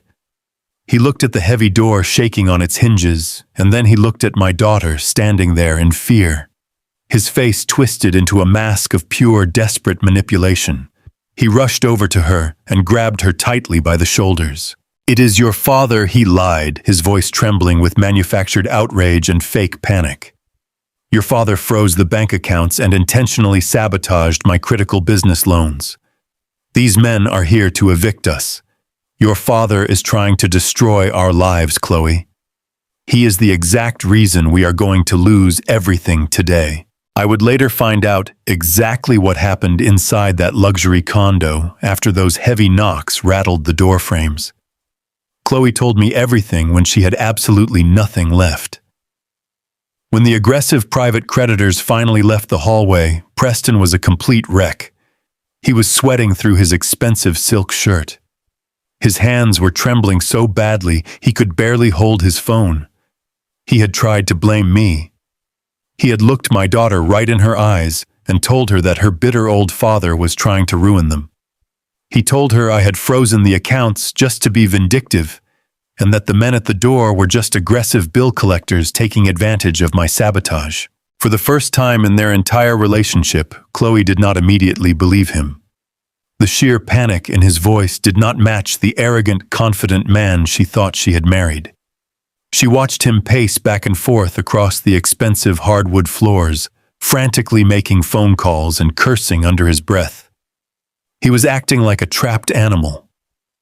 Eventually, he told her he had to go down to the lobby to meet with his attorney and sort out a temporary injunction. He stormed out of the apartment and slammed the door behind him. Chloe was left standing entirely alone in the massive living room. The silence in the condo was heavy and suffocating. She looked down at the large marble kitchen island. Preston had been in such a blind panic that he had left his custom leather briefcase sitting right there on the counter. He never left that briefcase unattended.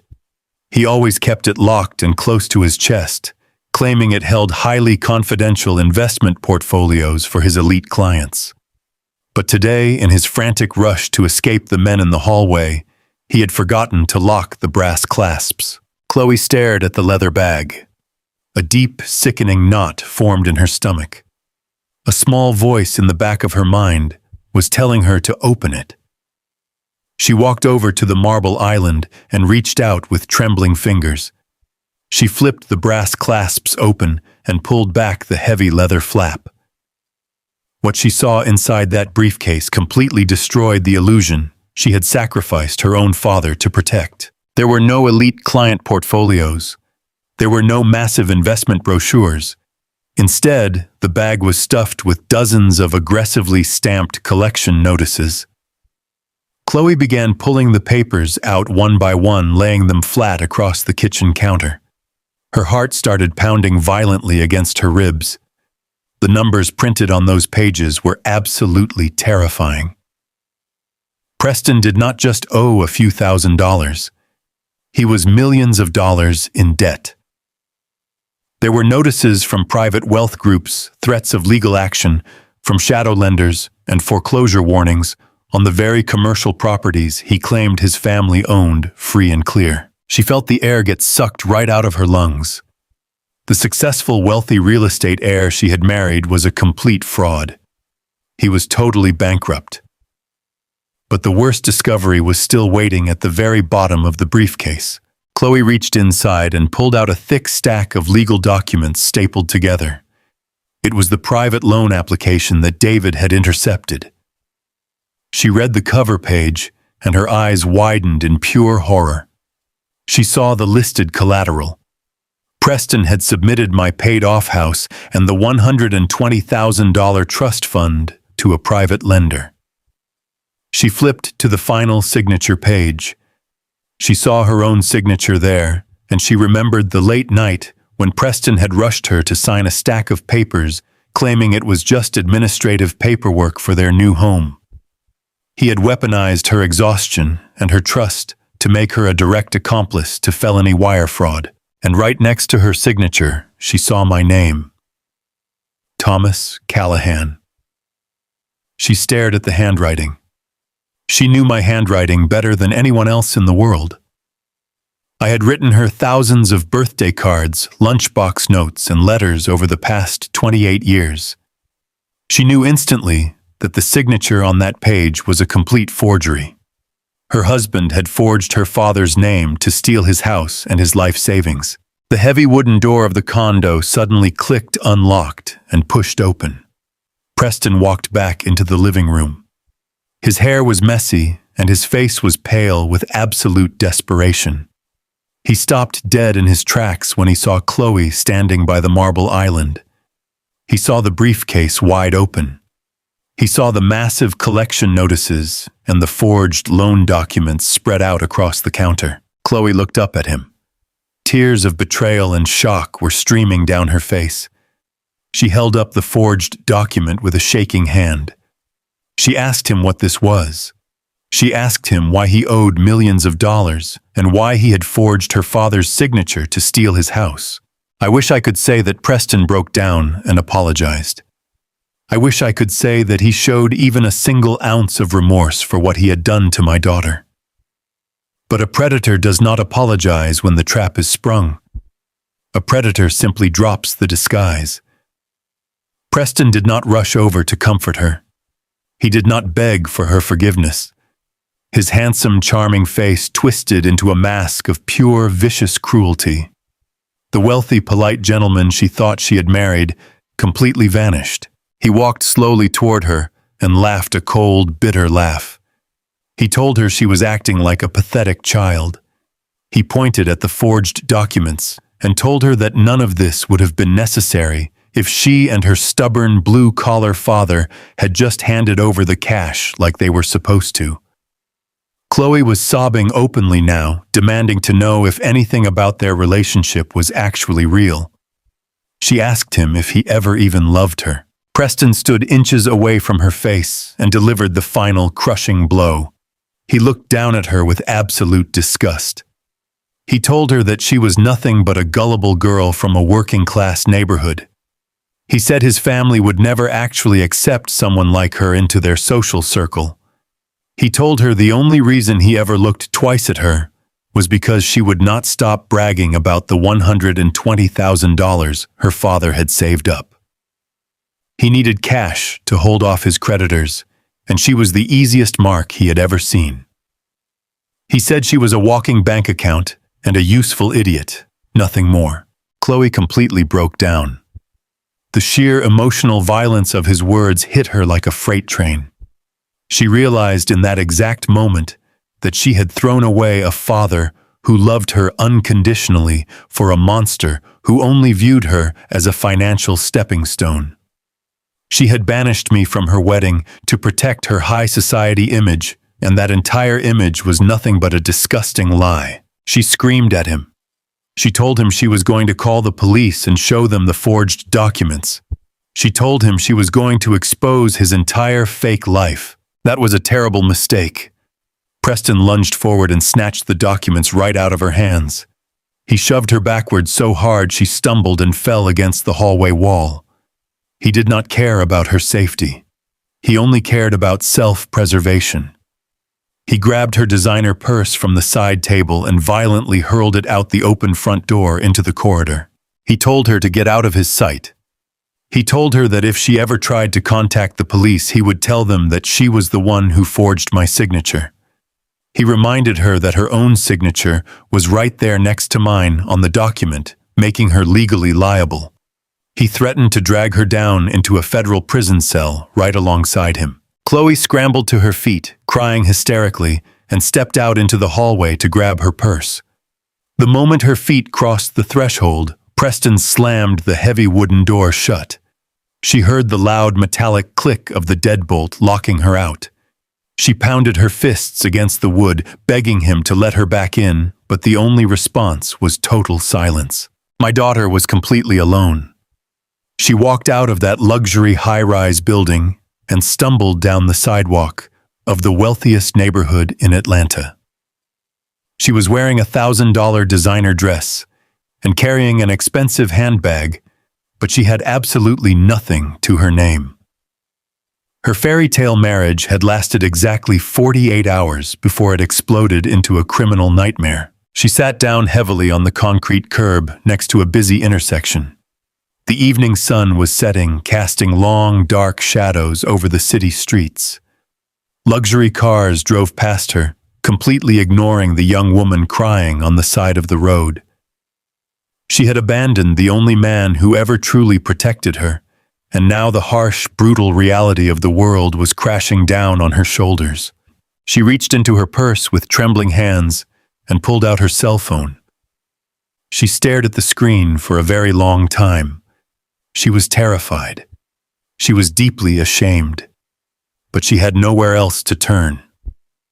She dialed my number. I was sitting in my living room reading a book when my phone began to vibrate on the coffee table. I picked it up and looked at the screen. It was Chloe. I knew exactly why she was calling.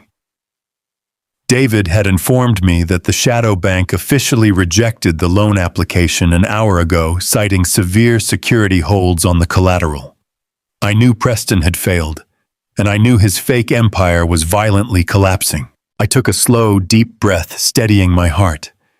I pressed the green button and lifted the phone to my ear. "Dad," she choked out through heavy, racking sobs. Her voice sounded so small and so broken. It was the voice of the frightened little girl I used to comfort after a bad dream. "Dad, please, you have to help me. He lied to me. He lied about everything. He is bankrupt, and he forged your signature to try and steal the house. He just locked me out of the apartment, and I am sitting on the street. I have nowhere to go. I am so sorry, Dad. I am so incredibly sorry for everything I said and did to you.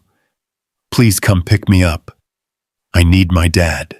Any normal father would have felt the overwhelming urge to rush out the door, jump in his truck, and drive as fast as possible to rescue his little girl. The instinct to protect your child is deeply wired into your bones. But I had spent the last 3 days surviving the absolute worst betrayal a father can ever experience. I remembered staring at that live stream video, watching her walk down the aisle while I was sweating in my yard. I remembered her sending me a message calling me selfish and demanding my life savings. I remembered how she looked me right in my eyes on my front porch and told me I was dead to her simply because I refused to hand over my money to a thief. She did not want a father. She wanted a safety net. She only realized my value when the shiny, fake world she chose over me finally turned around and spat her out. I held the phone to my ear, listening to her cry on the side of the road. I felt the familiar weight of 35 years of hard blue-collar labor resting in my shoulders. I felt the absolute clarity of a man who finally understands his own worth. "Chloe," I said, my voice completely flat and devoid of any comforting warmth. "You made your choice on Saturday. You looked at the man who broke his back to give you a perfect life, and you decided I was not good enough for your new high society world. You helped a predator try to steal my home and my dignity. Dad. Please, she cried harder, her voice cracking with pure desperation. I was stupid. I was wrong. I have absolutely nothing left. I know you have nothing left, I replied smoothly. That is exactly what happens when you build your life on a foundation of lies and arrogance. You told me I was dead to you, Chloe. Well, dead men cannot drive to Buckhead to pick you up. You are a married woman now. I suggest you figure out how to survive in the real world without my blue-collar money paying your way. I pulled the phone away from my ear and pressed the red button ending the call. I set the phone face down on the coffee table, and I did not look at it again. The house was quiet, and for the first time in 10 long years, my mind was completely at peace. The delusion was shattered, and the trap was closing exactly as I had planned. 2 days had passed since I left my daughter, crying on the side of the road. 2 days of absolute silence in my modest house while the federal authorities built their airtight case. David had handed over every single piece of evidence to the district attorney's office. The forged power of attorney, the fraudulent loan applications, the fake investment portfolios, the offshore shell companies, and the certified records of massive tax evasion. It took the investigators less than 48 hours to verify absolutely everything. When the law finally decides to move against real financial predators, it moves with a heavy and absolute certainty. I was sitting on my front porch on a Saturday evening drinking a glass of iced tea and listening to the cicadas hum in the Georgia heat when David called me. He told me the federal arrest warrants had just been signed by a judge, but the police were not going to pick Preston up at his rented luxury condo. David had been monitoring the Sterling social calendar, and he discovered something that completely made my blood boil. Despite being completely bankrupt, despite facing active federal tax probes, and despite locking his own new wife out on the street to face the world alone, Preston Sterling was attending a high society charity gala.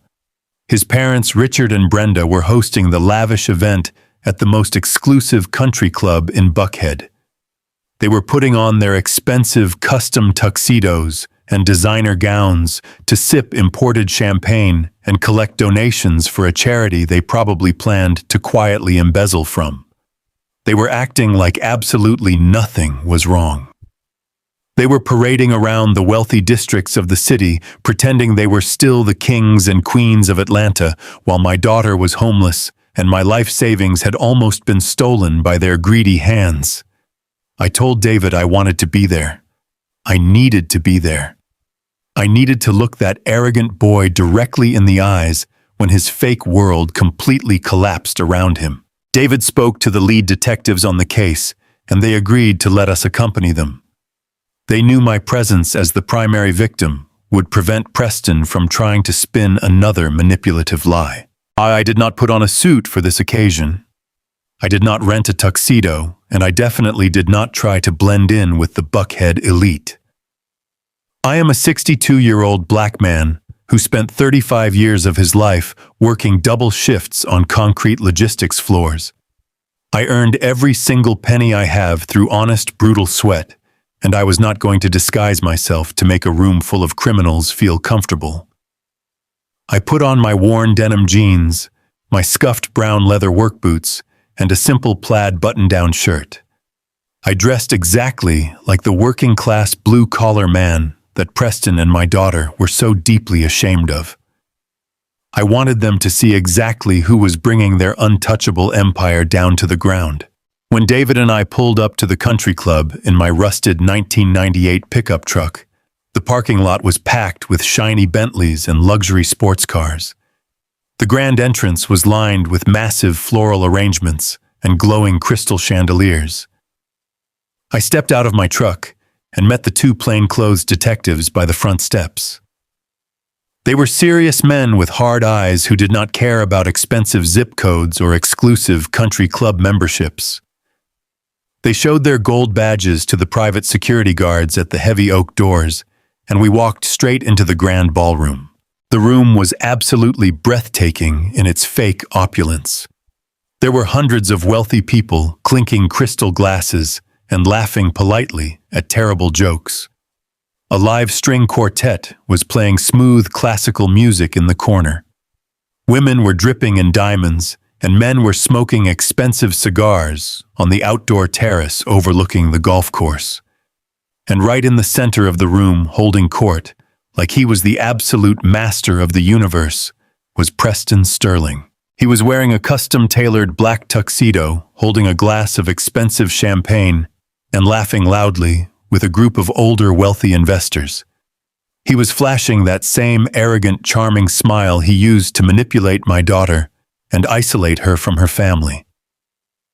Richard and Brenda were standing right next to him, greeting guests and projecting the ultimate image of high society success. They were putting on a masterful theatrical performance.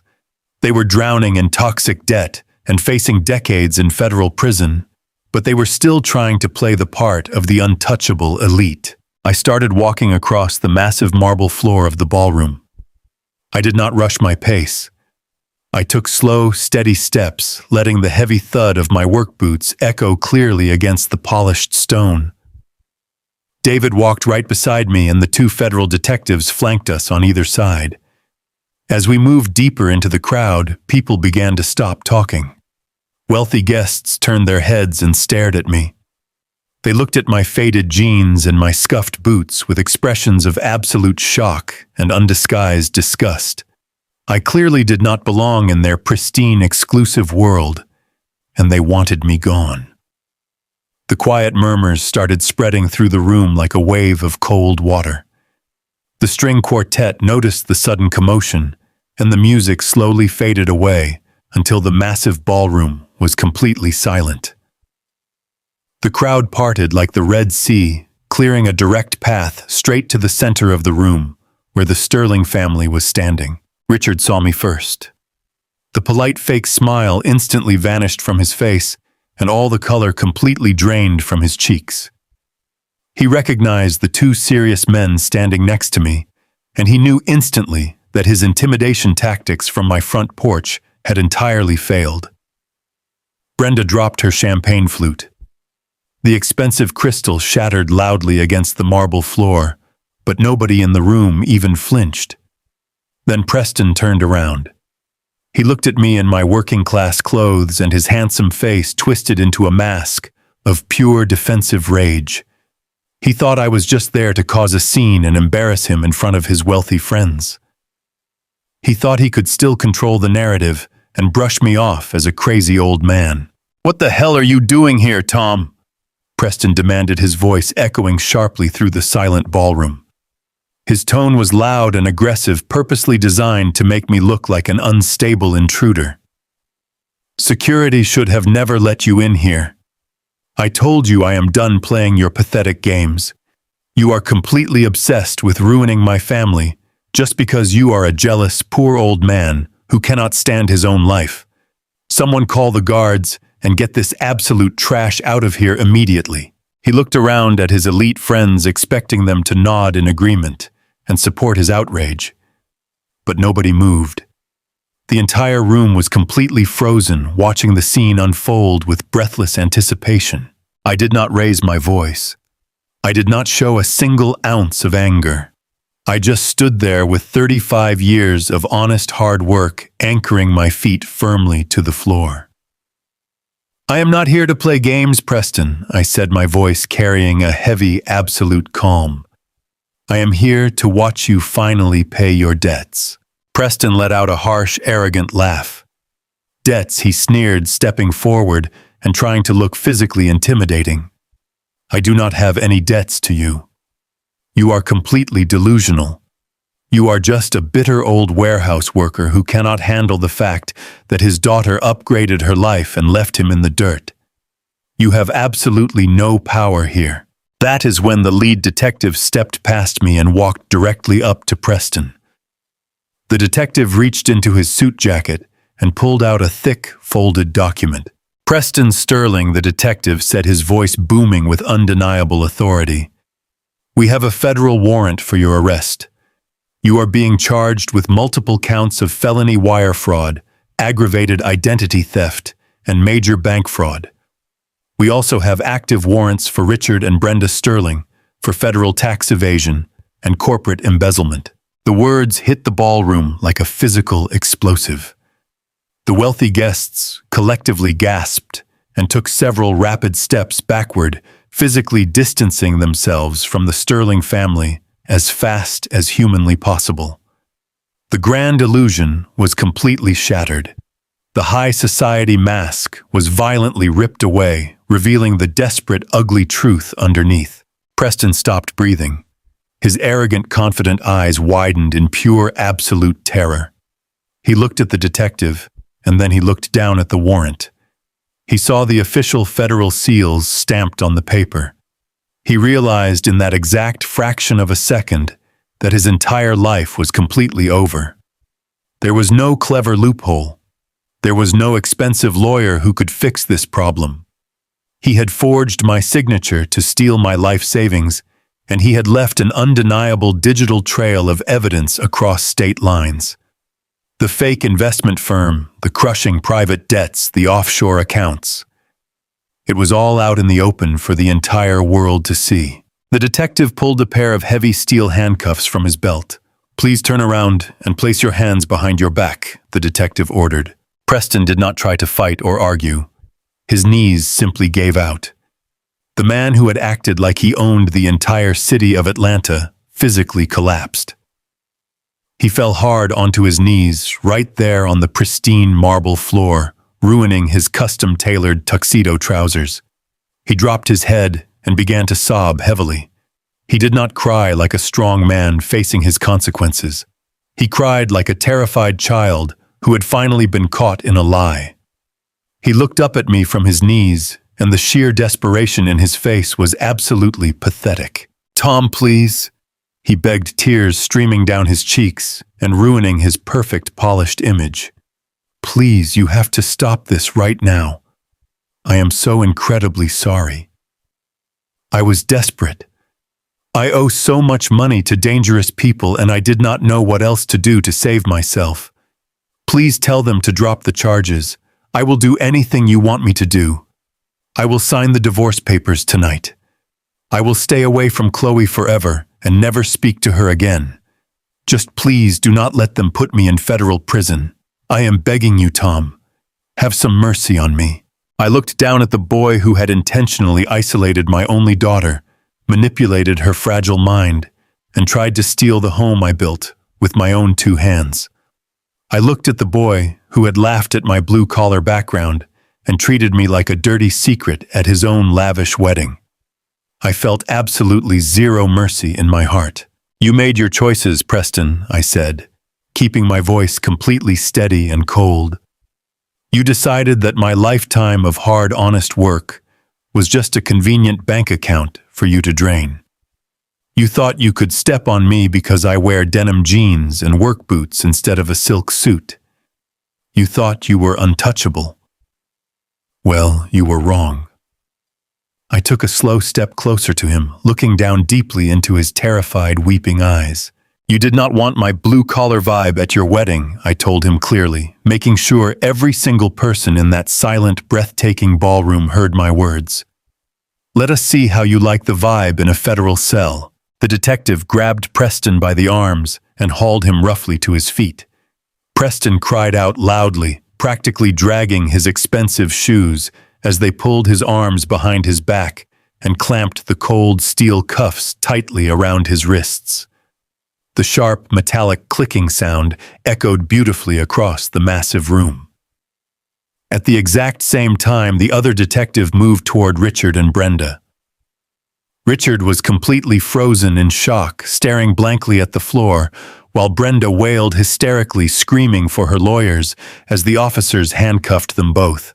The elite guests of Buckhead watched in total stunned silence as the kings and queens of their social circle were marched toward the exit in absolute disgrace.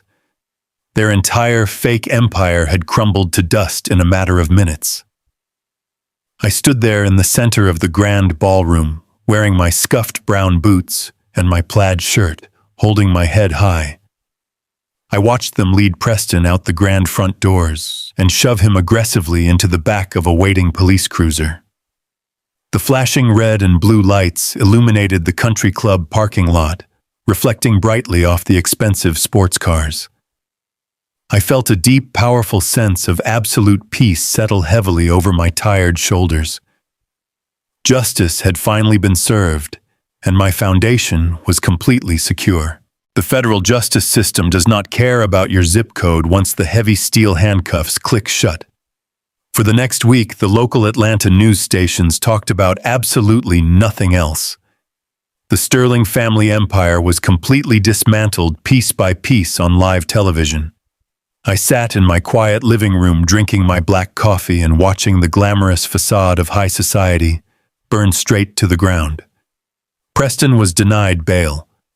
The federal prosecutor deemed him a severe flight risk after they found the international plane tickets he had purchased in a desperate attempt to flee the country. Richard and Brenda had all of their corporate and personal assets frozen by the anti-corruption unit. The luxury cars were towed away on flatbed trucks. The country club memberships were instantly revoked. The shadow lenders who Preston owed millions of dollars to quietly disappeared into the background, not wanting to draw federal attention to their own highly illegal operations. The massive fraudulent machine that Preston had tried to feed with my life savings was absolutely destroyed.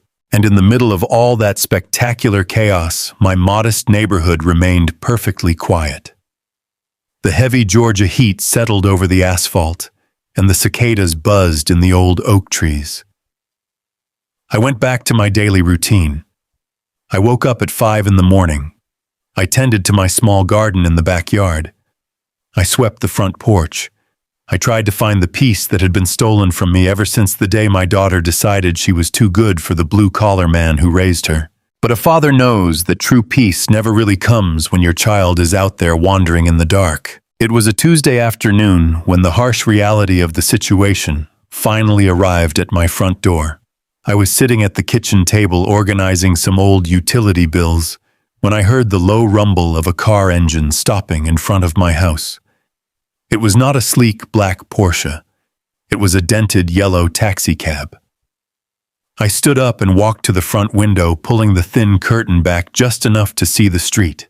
The back door of the taxi opened and Chloe stepped out onto the pavement.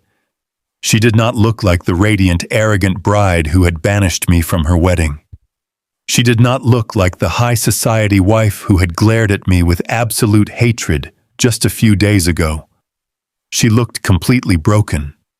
She was wearing a pair of simple sweatpants and a faded college t-shirt. Her hair was tangled and her face was pale and washed out.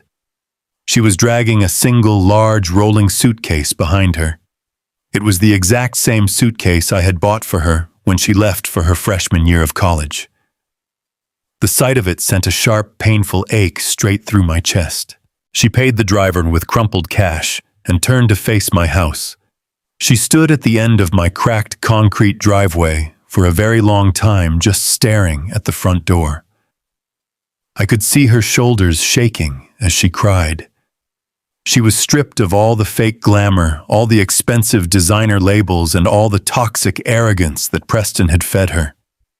She was just a frightened young woman who had suddenly realized that the fairy tale was actually a brutal nightmare.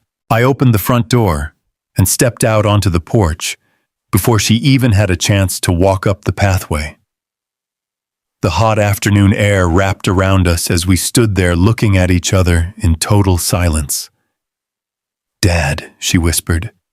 Her voice was so fragile and so small it barely carried over the sound of the wind in the trees.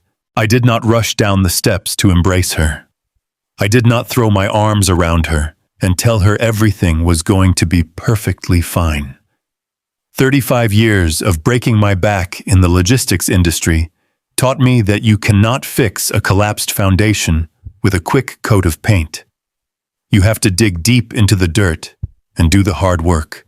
I stood my ground on the porch and motioned for her to come inside. She dragged her heavy suitcase up the wooden steps and followed me into the house. We walked into the kitchen, and she collapsed into the same wooden chair where she had sat just a few days prior. The contrast was absolutely heartbreaking. The last time she sat there, she was demanding my money to fund a luxury condo.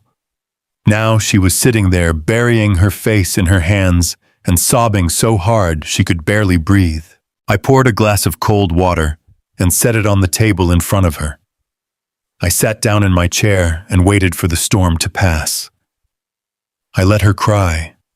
I let her release all the fear, all the shame, and all the devastating betrayal she had experienced over the last week. "Dad, I am so sorry," she finally choked out, keeping her eyes fixed on the water glass. "I was so stupid. I was so blind. Preston lied to me about absolutely everything. He never had any money. The business was fake. His parents were completely broke and living on stolen funds. When the federal agents raided the apartment, they took everything. They seized the bank accounts, they took the cars, and the landlord evicted me because Preston had not paid the rent in 3 months. I had to sleep on my friend's couch for the last 3 nights, but her husband said I could not stay there anymore. I have absolutely nowhere to go." She finally looked up at me and her eyes were filled with a desperate, pleading panic. "Dad, please let me move back into my old room. I know I treated you terribly. I know I said unforgivable things to you, but I am begging you to let me come home. I will do whatever you want. I just need my dad." Looking at my only child crying and begging for a safe place to sleep was the hardest test of my entire life. Every single instinct inside my body was screaming at me to protect her. I wanted to tell her that her room was exactly how she left it. I wanted to tell her that the nightmare was over and that I would take care of her forever. But I knew that if I did that, I would simply be replacing Preston as her safety net. I would be shielding her from the absolute reality of her own terrible choices. "I love you, Chloe," I said, my voice steady and deeply grounded. "I have loved you since the exact second they placed you in my arms at the hospital. I worked double shifts for 10 years, sweeping concrete dust and lifting heavy pallets just so you could have a life better than mine. But you did not just make a simple mistake. You looked at the man who sacrificed his entire life for you, and you erased me." More tears spilled down her cheeks as she shook her head, trying to apologize again. "You erased me when you thought you were stepping up in the world." I continued, refusing to let her interrupt. "You thought my blue-collar background was an embarrassment. You thought the sweat on my brow and the calluses on my hands were socially unacceptable for your new wealthy friends. You stood right here in this kitchen and you watched your husband try to steal my home and my life savings, and you called me a monster for trying to protect myself. I was manipulated." "Dad," she cried, leaning forward across the table. "He twisted my mind. He told me you were trying to control us. He manipulated you because you allowed your vanity and your greed to blind you," I said gently but firmly. "You wanted the penthouse and the designer clothes so badly that you were willing to sacrifice your own father to get them. I forgive you for that, Chloe. I truly do. But forgiveness does not mean erasing the consequences." She wiped her face with the back of her sleeve and took a shaky breath. "I know I have to earn your trust back, Dad. I know it will take time, but I need to finalize the divorce. Preston is in federal custody, and his lawyers are trying to drag me into the criminal charges. They are saying I was an active participant because I signed those loan documents. I need a top-tier legal defense team. I need elite divorce lawyers to protect me from his family." She paused, and I saw the old familiar spark of entitlement flicker briefly in her eyes. It was faint, but it was still there. "Dad, you still have the trust fund?" she said, her voice dropping into a soft, pleading tone. "The $120,000 is still sitting there completely untouched. If you could just release those funds to me, I can hire the best lawyers in Atlanta. I can make all of this go away, and we can start over. I will pay you back eventually, I swear. I just need the money to fix this mess." I sat perfectly still, listening to the hum of the refrigerator in the corner of the kitchen. My heart broke completely in two. Even after the federal raids, even after the ultimate betrayal and the public humiliation, she still viewed my hard-earned money as a magic wand. She still thought that a massive pile of cash could solve all her problems and erase all her mistakes. She wanted me to finance her rescue mission so she would not have to face the brutal reality of the real world. I looked across the table at my daughter, and I delivered the hardest words a father can ever speak. "No, Chloe." I said, my voice completely absolute. "I am not giving you the money." She stared at me in total shock. Her jaw dropped slightly, and her eyes widened in disbelief. "But Dad, I could go to jail," she pleaded, gripping the edge of the table. "I need a lawyer. You have the money. It was supposed to be my wedding fund. It was a wedding fund that you threw back in my face when you banished me from your ceremony," I reminded her coldly.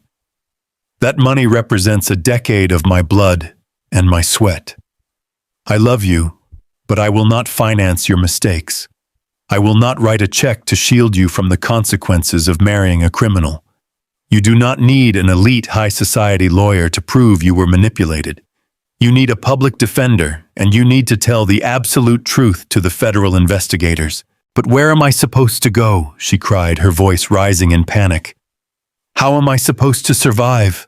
"You are going to survive the exact same way I did," I told her, leaning forward and looking directly into her soul. "You are going to get a job. You are going to find a cheap apartment. You are going to ride the public bus if you have to. You are going to learn the value of a hard-earned dollar, and you are going to learn how the real world actually works. The real world does not care about your designer dresses or your country club status. The real world only cares about your character and your work ethic. You traded your character for a fake illusion of wealth. Now you have to build it back from scratch." I stood up from the table, pushing my chair back. The scraping sound echoed loudly in the quiet kitchen. I told her she could not move back into her old room. I told her my home was not a hotel for her to retreat to whenever her selfish choices backfired.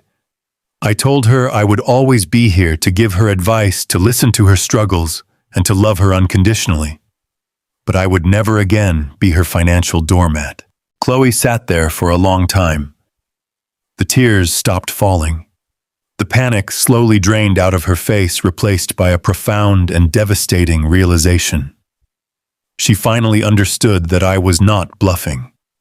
She finally realized that the soft, forgiving father she thought she could easily manipulate was gone forever. I had drawn an absolute boundary, and nothing she said or did was going to tear it down. She slowly stood up from the table. She did not scream. She did not curse at me. She simply looked at me with an expression of profound sorrow and absolute defeat. She realized the true ultimate cost of her vanity and her betrayal. She had chased a fraudulent dream, and in the process, she had lost the only real solid foundation she ever had. "I will call you when I figure things out, Dad," she said softly, her voice completely broken. "I will be here when you do," I replied, standing my ground. She turned around and grabbed the handle of her rolling suitcase. I watched my daughter walk down my hallway, open the front door, and step out into the blinding Georgia heat. I watched her drag that heavy bag down the cracked concrete driveway and begin walking down the street, completely alone. My chest ached with a terrible, heavy sorrow, but my soul felt absolutely clear. I knew that walking away from my house today was the very first step she had to take toward becoming a decent, honest human being. Sometimes the most profound act of love a father can provide is closing the door and letting the world teach the lessons that his money can no longer buy. If you found any value in my story today, please hit that like button. Support a hardworking father who stood his ground. Subscribe to the channel so you do not miss the next life stories I share with you all. And please tell me down in the comments exactly what city you are watching from and what time it is right now. Have you ever had to practice tough love with someone you cared about? Share your experiences below, because it brings this old man a lot of joy to know who is listening out there and how we can all help each other grow. A big hug the size of my heart. See you in the next story with love and respect. The late afternoon sun was beginning to dip below the thick canopy of Georgia pine trees, casting long golden shadows across my front yard. I sat on my wooden porch swing, listening to the familiar rhythmic creak of the old metal chains swaying back and forth. The heavy, humid air that had suffocated the city all week was finally starting to break, giving way to a cool, gentle evening breeze. I held a tall glass of sweet iced tea in my hand, watching the condensation slowly drip down the sides. Beside me, sitting in the sturdy wicker chair he always claimed as his own, was my brother-in-law, David. We had been sitting out there for nearly 2 hours, just watching the neighborhood slowly wind down for the day. For the first time in what felt like an absolute eternity, my mind was completely still. The chaotic storm that had ripped through my life over the past few weeks had finally passed. The dust had settled, the truth had been brought to the light, and the heavy burden of ungratefulness was completely gone from my shoulders. David reached into his leather briefcase resting by his feet and pulled out a thick manila folder. He set it quietly on the small wooden table between us. I knew exactly what was inside that folder. Marcus Rollins, the estate attorney we had hired to build our brilliant financial trap, had finalized the last round of paperwork that morning. The federal investigators had completely cleared my name and officially separated my assets from the massive criminal enterprise Preston and his family had built. My $120,000 was completely safe and securely locked inside the irrevocable trust we had established. But the trust was originally designed to pay for a luxury condo and a high society lifestyle that no longer existed. My daughter was living in a cheap rented apartment, trying to find her first real job, and her husband was sitting in a federal detention center, awaiting trial for multiple counts of wire fraud and identity theft. The original purpose of that money was dead and buried. It was time for me to finally decide what to do with the physical manifestation of my life savings. I set my glass of iced tea down on the table and picked up the folder. I opened it and stared at the crisp white pages. Marcus had drafted the official dissolution documents. All I had to do was sign my name on the bottom line, and the trust would be completely dissolved, returning every single penny directly back into my personal bank account. I could have taken that money and bought myself a beautiful cabin out in the country. I could have upgraded my rusted 1998 pickup truck to a brand new luxury vehicle. I could have booked a first-class ticket to anywhere in the world and spent my retirement resting on a tropical beach. I had earned that right. I had spent 35 years of my life working double shifts on unforgiving concrete logistics floors. I had sacrificed my own comfort, my own sleep, and my own peace of mind just to build that massive fund. But as I looked at the dotted line waiting for my signature, I realized that putting that money back into my own pocket felt completely wrong. That money had a heavy, dark history attached to it now. It was the money that had made my only daughter look down on me. It was the money that had attracted a dangerous predator into our lives. It was the money that had nearly destroyed my family. I did not want to carry that weight around with me for the rest of my days. I wanted to transform that pain into something genuinely beautiful. I looked over at David and told him I was not going to take the money back. David did not look surprised. He just leaned back in his wicker chair, folded his hands together, and asked me what I wanted to do. I smiled a quiet, peaceful smile and told him exactly what we were going to do. We were going to exercise the default clause we had originally built into the trust. I was going to donate the entire $120,000 to the Atlanta Youth Trade Academy. It is a local vocational school right here in our community that focuses on teaching young men and women the absolute value of a hard, honest day's work. They teach welding, they teach carpentry, they teach logistics, and they teach electrical engineering. They take kids who come from nothing. Kids who grew up in the same modest blue-collar neighborhoods that I did, and they give them the tools to build a solid, honorable life with their own two hands. I told David that I wanted to establish a permanent scholarship fund in my late wife's name. I wanted that money to buy steel-toed boots, tool belts, and heavy machinery for kids who actually appreciate the value of $1. I wanted to invest in young people who would never be ashamed of having grease on their hands or sweat on their brows. I wanted to fund the dreams of kids who would look their parents in the eye and say thank you instead of looking at them like they were an embarrassment. David smiled warmly and nodded his head in absolute agreement.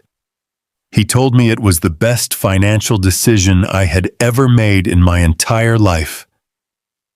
I picked up the pen and I signed my name at the bottom of the page, officially executing the charitable transfer. The moment the ink dried on that paper, I felt a massive, heavy chain completely snap right off my chest. I took a deep breath of the cool Georgia evening air, and I felt an overwhelming sense of profound, absolute peace. The money was gone, but my soul was completely full. I sat back on the porch swing and watched the streetlights flicker on down the block. My thoughts naturally drifted to Chloe. I knew she was out there somewhere in the city, struggling to figure out how to pay her own electric bill for the very first time in her life. I knew she was scared, and I knew she was lonely. A part of my father's heart will always ache for her. You never stop loving your child, no matter how deeply they betray you. But I also knew that she was finally exactly where she needed to be.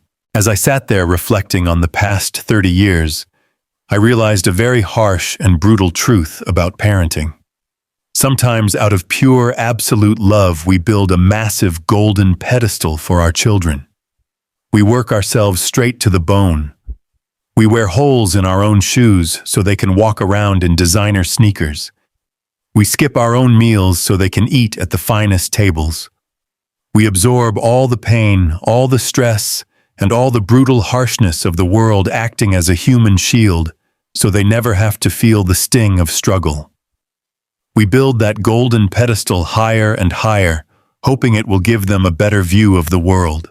But the terrible tragedy is that when you build a pedestal that high, your children eventually start looking down on you from it.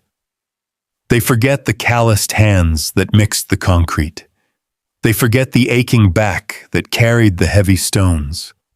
They start to believe that they naturally belong at the very top of the world, and they begin to view the people holding them up as nothing more than the dirty foundation they are standing on. I had spent my entire life trying to buy my daughter's happiness, and in the process, I had completely forgotten to teach her the meaning of respect.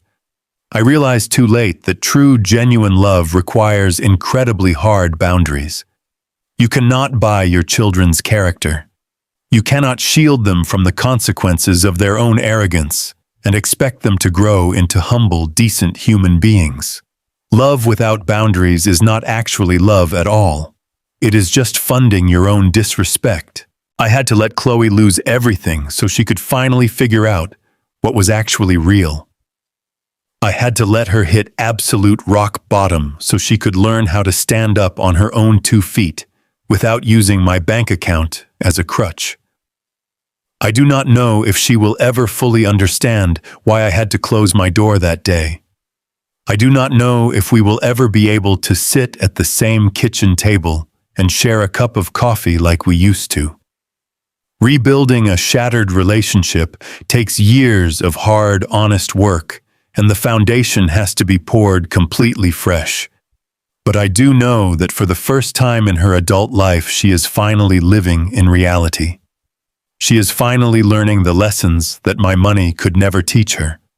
And because of that, I can sleep soundly at night, knowing I finally did my job as a father. I looked at David sitting quietly beside me. We were just two older African-American men who had survived the chaotic storms of life by standing firm in our truth and refusing to let anyone strip us of our dignity. We did not need high society galas or rented tuxedos. We did not need luxury condos or fake investment portfolios. We had our peace, our integrity, and our absolute self-respect. And no predator in an expensive suit could ever take that away from us. If you have ever poured your soul into someone only to have them treat you like a stepping stone, you know exactly how this feels. Hit that like button if you believe in setting hard boundaries. Subscribe so you do not miss my next story, and drop a comment below telling me where you are watching from and what time it is. I read every single one, and it helps this old man know he is not alone.